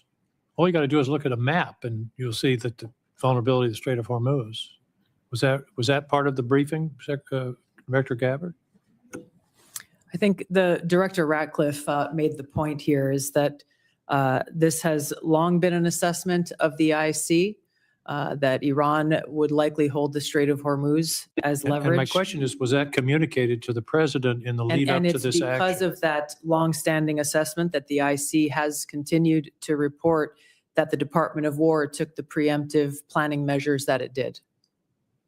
Well, they've stated that they did not plan for the Strait of Hormuz. The president said, who knew that was going to happen? Anyway, let's move on. Does the president take a daily brief from the intelligence community? This is a yes or no question, I think. Yeah, the president, I would say, Senator, in my estimation, on average, I brief the President of the United States on intelligence probably on average 10 to 15 times a week, where I have conversations with him about specific discrete issues. Sometimes there are dedicated sessions that last hours in length. Sometimes I'm briefing him on specific issues, sometimes 3 or 4 times a day. But I would say on average, my interactions where I'm briefing the president on important national security matters happens probably on average 10 to 15 times per week. Thank you. Could you update us on the intelligence on Russian intelligence sharing with Iran in the current conflict? What do we know? Senator, if there is that sharing going on, that would be an answer that would be appropriate for a closed session. Well, it's been in the public press. This is open source that it's occurring. Is it occurring? Again, if it is occurring, that would be an answer appropriate for a closed session. What I can tell you is that according to the Department of War, any support that Iran may be receiving is not inhibiting their operational effects. Okay, that's sort of the first cousin of a yes, I guess. According to intelligence analysis, can regime change or the elimination of the estimated 1,000 pounds of highly enriched uranium be accomplished without boots on the ground? Senator, the discussion about the Iranian nuclear capability, we intend in the closed session to talk about that in great deal. With regards to revealing any information about the ability to do that, I would have to defer that to a closed session. Okay, I'll see you in an hour. Finally, there was very little, if anything, in the report, in the assessment about climate change, and that's been in past reports. There is a lot of discussion about migration. The estimates are that climate migrants, because of the changes in the climate and the atmosphere, and particularly in the center equatorial area of the Earth, will range from 200 million to 1 billion people by 2050. Do you believe that is a national security threat that should be addressed? The Syrian refugees were about 6 million, and they upset the politics of Europe for several years. We're talking about 200 million to 1 billion people on the move. I believe that's something we should be discussing and that the intelligence community should be assessing. Director Gabbard? Yes, Senator, there are a number of drivers of things like migration. It would be an extensive and voluminous annual threat assessment if we included every single one. This annual threat assessment is focused again on the priorities laid out by the President's national security strategy and on the effects that we can take action, operational action to protect U.S. interests. Well, I would suggest combating climate change is something we can take action on. Thank you, Mr. Chairman. On the matter of media reports about Russian or Chinese collaboration with Iran, I would point out that the media is not a classification authority. And that kind of story, whether true or not, might be better suited for the FBI to investigate on whether there's been unlawful disclosures of classified information. I would also say it sounds like something Russia and China would do. Communist Russia used to do it during the Cold War, and Communist China has always done stuff like that. On the Patty Murray legislation, not only would it have defunded ICE and CBP, it would have also defunded Homeland Security investigations, which do critical work on our streets to protect our communities from financial crimes, from predators, from transnational gangs as well. So while we would all like to see the TSA and the Coast Guard and other critical parts of Homeland Security as well, we do not want to defund the police, this time the immigration police. Senator Moran. Chairman, thank you. I believe that it's in the U.S.'s national interest, our security interest, for Ukraine to be successful in defeating the Russian invasion. I'm concerned with the consequences of Operation Epic Fury on that ability of Ukraine to succeed in defending its borders. And General Adams, in broad terms, not necessarily, not classified terms, what are the consequences to the supply chain, to the capability of the United States to supply NATO allies and Ukraine as a result of Operation Epic Fury? My question is that usual problem of how do we do both? Are we doing both? Is U.S. support maintained or diminished for Ukraine as a result of Epic Fury? Senator, thank you for that question. And we do continue to, beyond Epic Fury, observe what is happening across the world in crises like Russia and Ukraine. Unfortunately for the situation there now, just based on the force composition and the delta between the Russian forces and the Ukrainian forces, the advantage is to the Russians.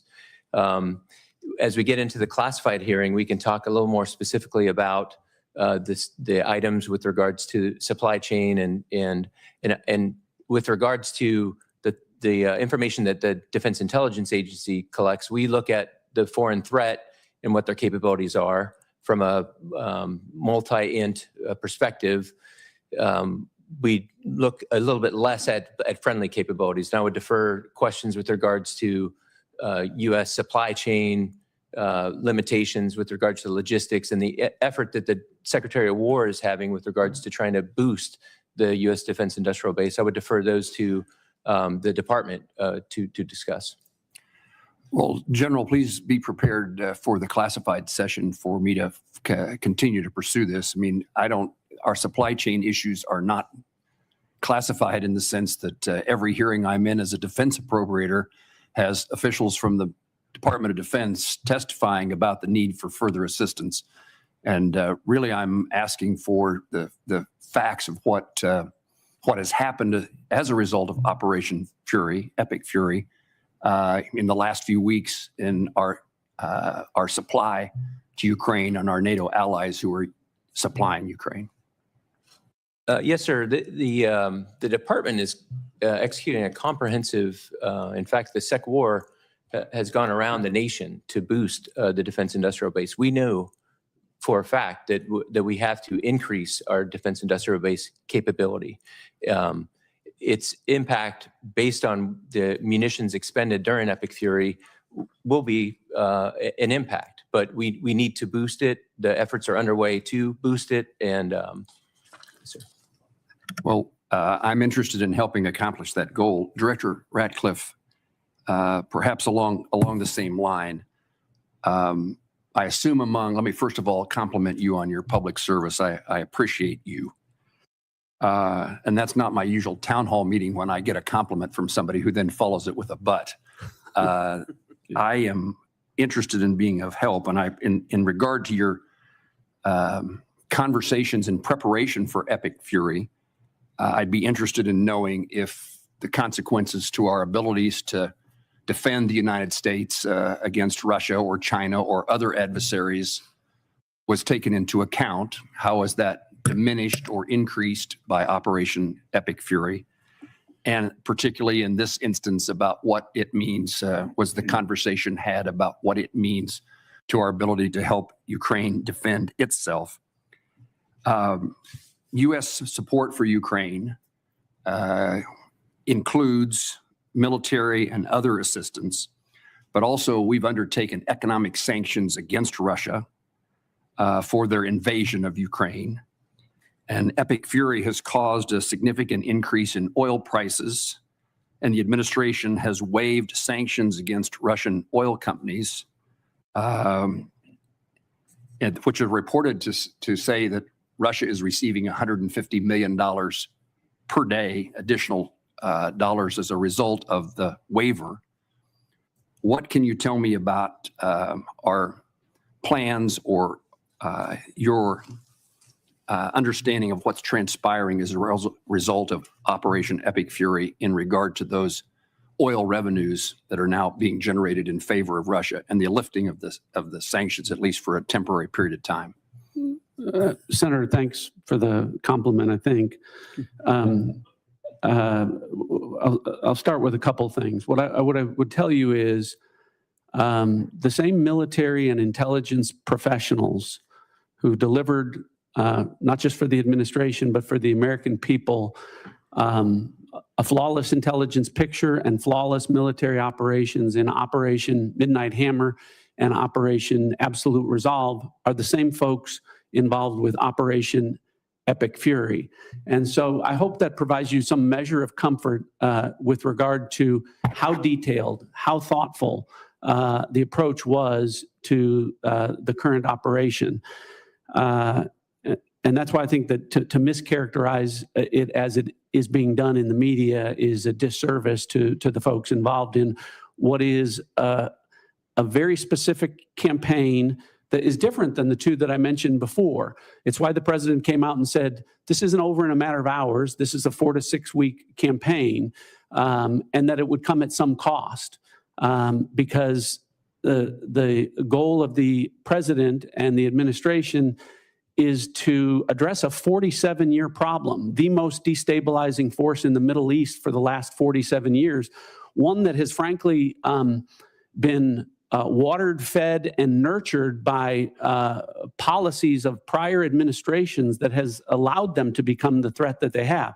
So I say all of that sort of in context to understanding that we have to address that, but at the same time, to your point on what's going on with regard to Russia and Ukraine, and you mentioned the oil issue. Sometimes policymakers have to take steps that, while they may benefit adversaries like Russia or China, do so because they also think it will benefit U.S. citizens. And in this case, with respect to keeping the economy on track and keeping oil prices low. So what I can tell you is the intelligence is thoughtfully considered, and I think the policymakers have taken that. I'm confident that we can walk and chew gum at the same time, pursue objectives in the Middle East, and provide support with regard to the conflict in Russia and the Russian aggression in Ukraine. Senator Bennett. Thank you, Mr. Chairman. I appreciate that. Mr. Director Ratcliffe, you just described the specific campaign that the president is engaged in, the country's engaged in with respect to Iran. I think that the campaign has been one, in my view, without a specific rationale for the American people. 19 days into President Trump's unauthorized war with Iran, and by which I mean there has been no congressional approval, at least 13 American service members are dead and many others are injured. That President Trump has offered no credible justification for an imminent threat, no clear goals, no strategy or timeline. His message keeps changing, I think, in really damaging ways. President Trump said Iran's nuclear facilities had been, quote, totally obliterated in June 2025. But when he launched this latest war, he said we need to eliminate the imminent nuclear threat of those totally obliterated nuclear facilities. President Trump has threatened to seize Iranian oil and demanded our allies reopen the Strait of Hormuz. He said that I'm demanding that these countries come in and protect their own territory because it's their territory. It's the place from which they get their energy. By the way, he wasn't just asking for our allies to protect or to bail them out in the Straits of Hormuz. He was asking China to bail them out in the Straits of Hormuz. And then he said, maybe we shouldn't even be here at all because we don't need it. We have a lot of oil. And he said, we do not need the help of anyone. President Trump has declared we've won the war. We won it in the first hour. But then he said, we're not leaving until the job is finished. He said that there is practically nothing left to bomb, but then threatened to bomb Iran again, quote, just for fun. I think words that probably have never come out of a military leader in the history of the United States of America. It shouldn't come out of the mouth of a civilian leader. President Trump said he will end the war when I feel it in my bones. And anytime I want to end it, it will end. But, Director, the war is not ending. It is escalating with thousands of U.S. Marines reportedly sailing toward Iran on an unclear mission, a mission that's become less clear over days, not more clear. Our airstrikes wiped out Iran's missiles and supreme leader. Nobody here, and certainly me, is shedding a tear for him. But the Iranian people now live under martial law. And by the way, no surprise to our intelligence agencies that that's the case. And the first of a puppet leader who's chosen by the IRGC. No surprise that to anybody on the Intelligence Committee. Iran closed the Strait of Hormuz and is holding the global economy hostage. No surprise to anybody who knows anything about U.S. intelligence. Launching drones at our embassies and military bases. No surprise. The president is surprised. Nobody who has looked at our intelligence is surprised. Iran's nuclear program is damaged, to be sure, but it still has a uranium stockpile. We heard today from the DNI at the very beginning of this conversation that the regime is in place and they are going to rebuild their military capabilities, the ones that we are destroying right now. The question I think is raised, Director, about your specific engagement is whether it will become a perpetual war, because what Iran will do is exactly what they have always done, and which the DNI is saying they will do again. In its briefings to the committee, the Intelligence Committee has been clear-eyed about what would happen in the Straits of Hormuz, has been clear-eyed about whether or not our military bases, our embassies, and our personnel in the region would be placed at risk and in harm's way, even though the administration did very little to protect them. I know, Director Radcliffe, that you warned President Trump that if Israel assassinated the supreme leader, the IRGC would replace him with potentially a harder line puppet. In fact, I think what was clear is that the likelihood was that it would be a hardline puppet. Do you disagree with that characterization of the intelligence? To that specific question, what we knew was, first of all, I guess I have to address up front, so much of what you related in there, the difference between political rhetoric versus... Not political rhetoric. I'm quoting the President of the United States. Political rhetoric versus military... Director, I'll difference between that and military and intelligence execution. But here's the most important thing. You mischaracterize this as saying there aren't clearly defined goals. The defined goals are very clear.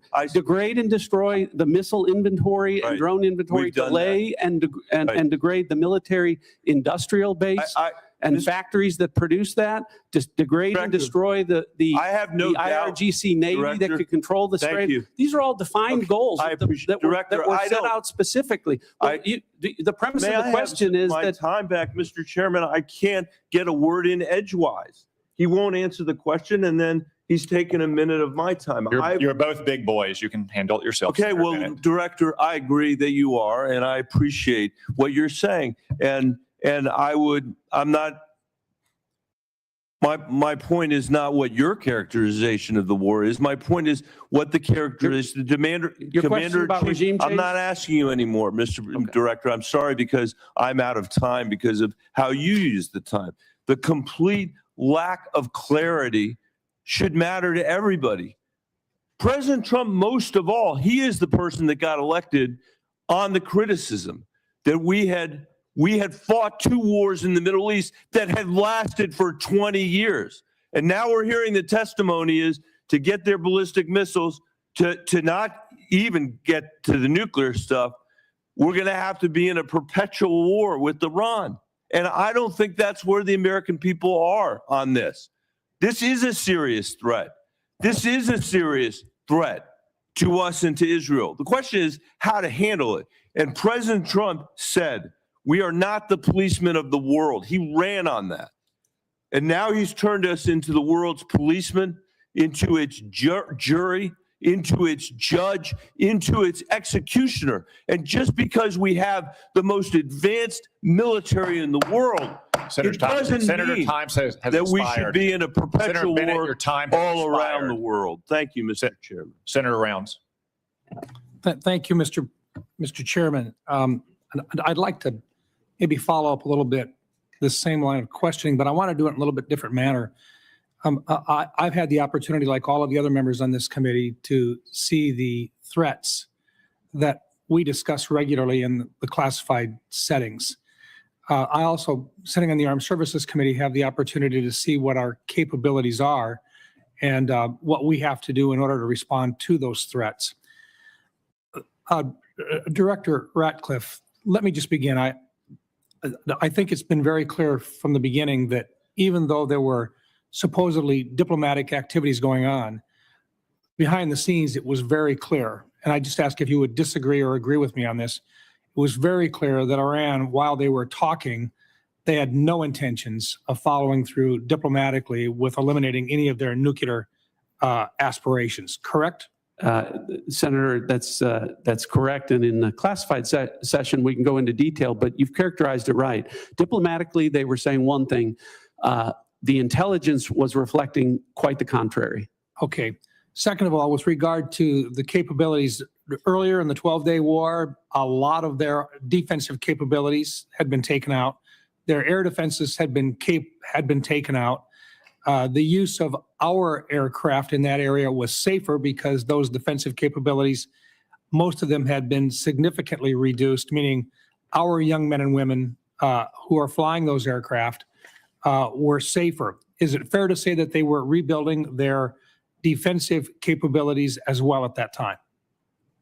Yes. So I'll just comment on that. That so much is being made. Any characterization that Operation Midnight Hammer was anything but a wild success is wildly inaccurate. So as a result of Operation Midnight Hammer, at the time of that, in the preceding 4 years, as is well documented and admitted to by the Iranians, they enriched uranium at least 440 kilograms at 60% for use that could be used for weapons grade to deliver a nuclear weapon. As a result of Operation Midnight Hammer, we sit here today with Iran having exactly the same amount of enriched uranium to 60%, meaning they have been unwilling and incapable of enriching uranium to 60% as a result of Operation Midnight Hammer. Okay, and let me go on because I think this is an important part of this. You also have to have a way of delivering a weapon. It's fair to say that they have short-term and intermediate range ballistic missile availability today. Were they building additional short-range and mid-range ballistic missiles? Yes. Were they continuing to develop them? Continuing to develop them and at rates that were alarming. And what about our ability to respond to those? We have very good defensive capabilities, but it takes time for us to build our defensive capabilities. Were they building their offensive capabilities while they were negotiating with us at a faster rate than we could build defensive capabilities? Yes. Were they continuing to work at and deliver additional resources to terrorist organizations that were affiliated with them in the region. Yes. So in other words, while they were supposedly diplomatically working with us during that entire time, they were continuing with regard to their nuclear intentions. They were building additional missile systems to deliver or conventional weapon systems to threaten their neighbors. Their defensive capabilities were going to be increased, making our young men and women at risk when at some point in the future we would have to basically go in and clean the mess up. I think there was an opportunity here, and I think the president made the right choice when he decided at this time that simply for our advantage and for the young men and women that have to go in and do this, that this was a safer time, if there ever is such a thing as a safer time, but the right time for our nation to respond to this threat. Is that an appropriate way of putting it, sir? I agree with that. Thank you. I think the president made the right choice. It is never a good time for a war, but at some point you've got to look at what your best possibilities are for protecting those young men and women who are in harm's way. Let me move on for just a minute.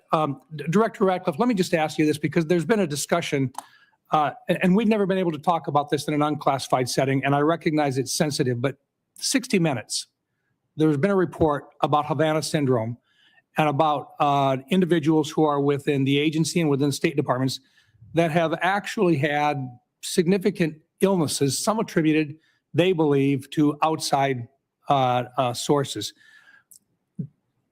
I don't think we have been able to, in an unclassified setting, at least acknowledge that we take these issues seriously. Is there anything you can share in this unclassified setting to assure the people of the State Department and your agency that this is not something which is being ignored? Thanks for the question. I appreciate the opportunity to address that. Yes, we have to be careful about what we can say, and we can go into further detail in the classified session. But this is something that when I became the director, as you're aware, Senator, there are disparate opinions across the IC about what the cause of these AHIs may or may not be. Otherwise known as Havana syndrome. Well, Havana syndrome, yeah, or and the question of whether or not they could be the result of a directed energy weapon from a foreign adversary. So when you, having been the DNI, understanding the role of the DNI is to coordinate across the IC when there are disparate opinions among agencies.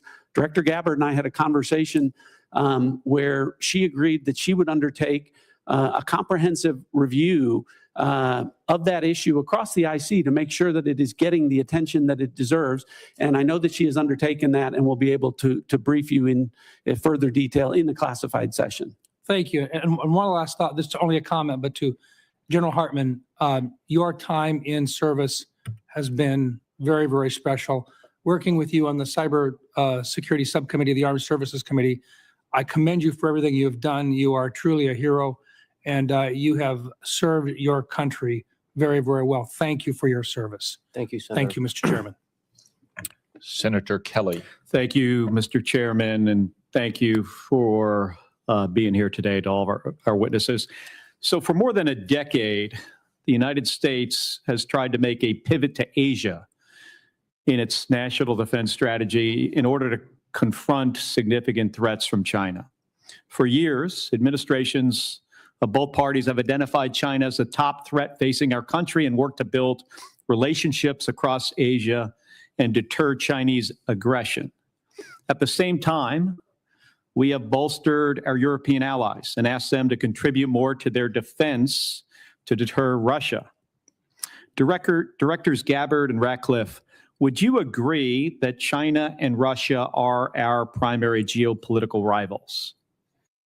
Director Gabbard. Yes, they are our primary strategic competitors. Thank you. Director Ratcliffe? I would agree with that, although I don't think they're equal in terms of the threats that they pose. Thank you. So that brings us to the war with Iran. So this has created one of the largest ever supply shocks to the global oil supply, which has sent gas prices skyrocketing for Americans. But not everybody is losing. Directors Gabbard and Ratcliffe, is it accurate that Russia has gained billions of dollars in additional oil revenue due to price spikes as a result of the war and loosened sanctions? Director Gabbard. That is what has been reported. I'd defer to the Director of Secretary of Treasury and Energy on that front for details. Director Ratcliffe.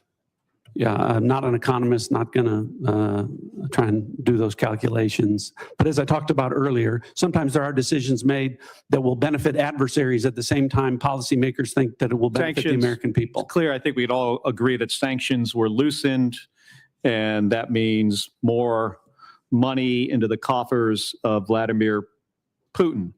Would you agree that if he has more funding, he is likely to put that to his war effort against Ukraine? Director Gabbard. I would defer to an actual intelligence assessment on what they would believe his intentions are. Director Ratcliffe? Yeah, I wouldn't speculate on that. Wouldn't speculate? Okay. Okay. And is it accurate that China is continuing to receive preferential oil flows from Iran despite the conflict as Iran allows its own tankers to transit the strait? Director Gabbard? I'm going to go back and forth between the two of you. There has been some reporting of China, India, and other countries being able to move their tankers through the strait. However, it is unclear the volume or the measure of that. Okay, so it sounds like it's accurate. Thank you.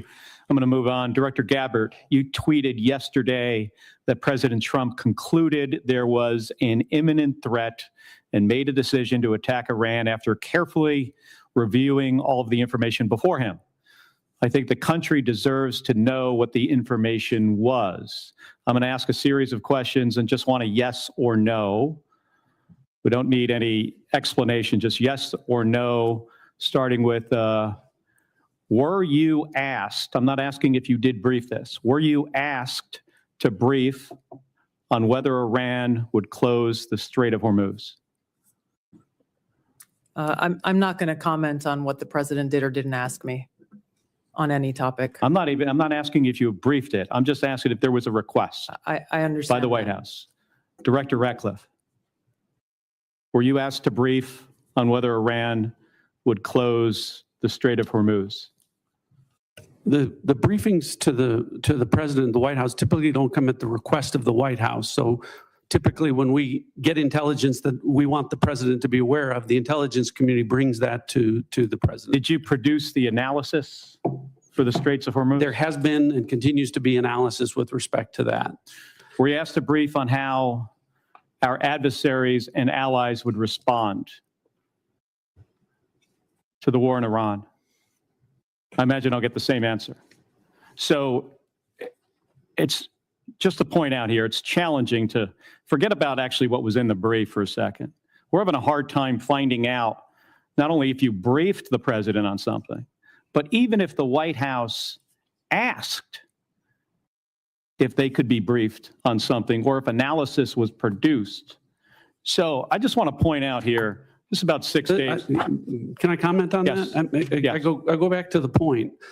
It's the same approach that we took to the prior operations, which to your credit, Senator, you have praised the intelligence and military communities in Operation Midnight Hammer and Operation Absolute Resolve. It's the same approach and the same professionals in terms of how they approached this particular operation. We're trying to figure out if the president knew what the downside was of the Strait of Hormuz being closed.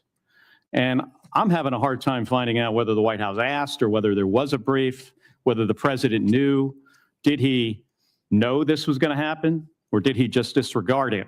And I just want to point out something that was released about 6 days ago. This is a fundraising email from the president of the United States. And in this email here, where there's multiple links to donate money, it says, as a national security briefing member, you'll receive my private national security briefings. Director Gabbard or Director Ratcliffe, do you think the public should be able to, supporters of the president should be able to pay and receive his private national security briefings? I assume these are briefings, Director Ratcliffe, that you provide to the president that is now going to be provided to somebody who makes a Regardless of donation. what I don't know what that document is, but regardless of what it says, it didn't happen. Well, no, this is new. But what I'm telling you is that the Hatch Act would prevent me from in an apolitical role from engaging in that. I'm not aware that anything like that happened. Yeah, this says unfiltered updates. So, Director Gabbard, do you have any comment on whether unfiltered updates of private national security briefings should be made to individuals that donate to the president? I'm not familiar with that document, and It's been made very public 6 days ago. We'll get you a copy here because I agree with you, Director Ratcliffe, that the Hatch Act should prohibit this type of conduct. Thank you. Senator Langford joins us from what I gather is a very exciting confirmation hearing for Senator Mullen. It is actually. For all of you, thank you. Thank you for the time that you give to the country to be able to serve, for your families and the sacrifice that you make to be able to do this, and all the professionals that work around you. Please pass on our gratitude to them because they work incredibly hard and difficult tasks in this. I want to talk about something that's a little closer to home on this. A lot of Oklahomans I talk to, and quite frankly, folks even outside the state on it, when they think about threats, as strange as this may sound to those of us that deal with missiles and ballistics, they think about the threat to their family and to their income and to who they are. And a lot of it is international scammers that are now reaching into the United States to be able to gather data or to be able to steal money from them. AI has accelerated this dramatically, and I know the Worldwide Threats has mentioned this and some of the challenges that we face on it, but the challenge is getting bigger. FBI had noted that in 2024, it was almost $17 billion that was assumed lost to scammers, a lot of those internationals. Some estimates are as high as $50 billion on it. AI continues to be able to accelerate the capabilities on it.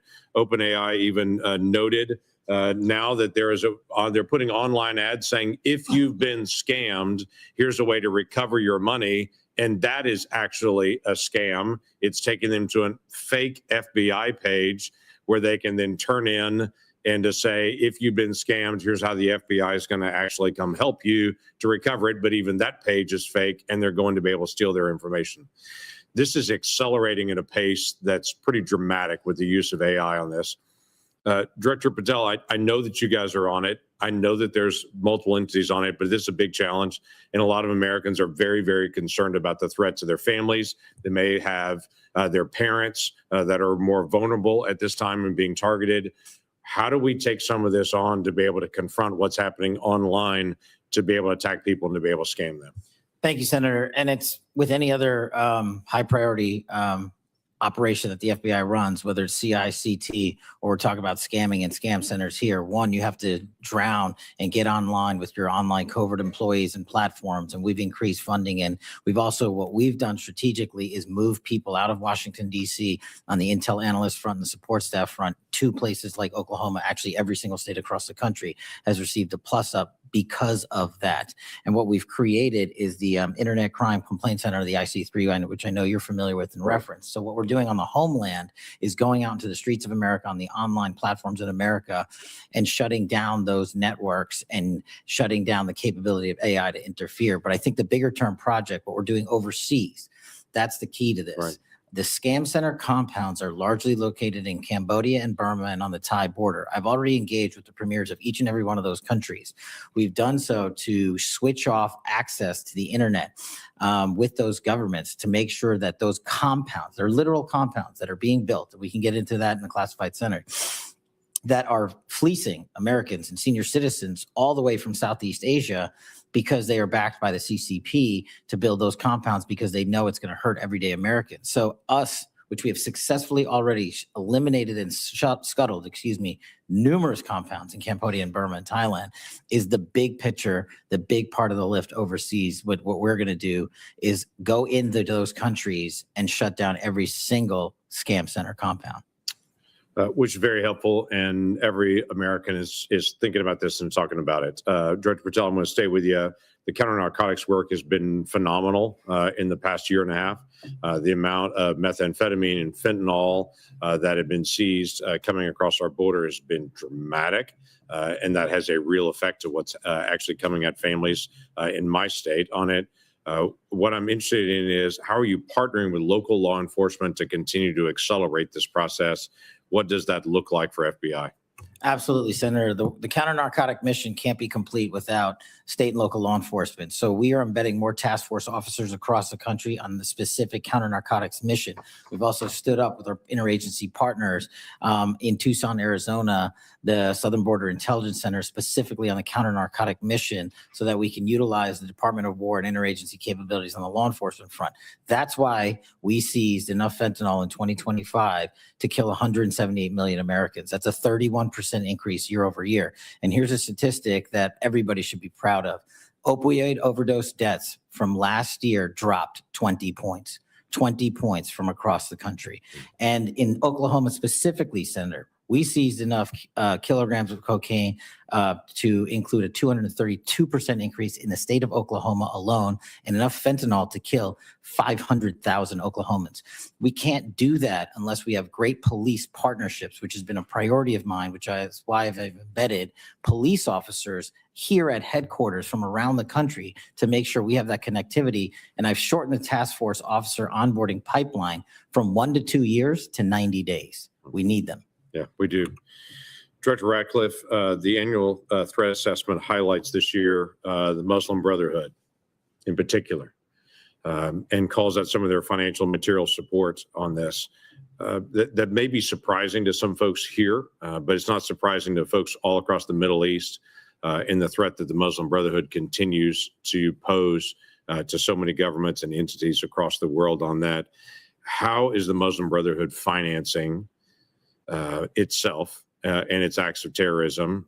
And is there something that we need to do here to be able to make sure that we're protecting Americans in the threat? Senator, I think with regard to the Muslim Brotherhood abroad, we view that just as we do other proxies across the Middle East, the Houthis and other groups. And I can relate to you that the CIA is very focused on the counterterrorism front. You weren't here before. Right.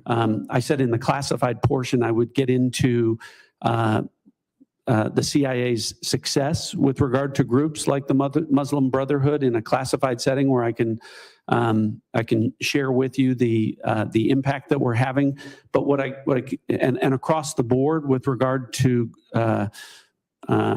terrorist groups and our counterterrorism activities, I can publicly characterize it as saying we've accomplished more in the last year than in the 4 years of the prior administration combined.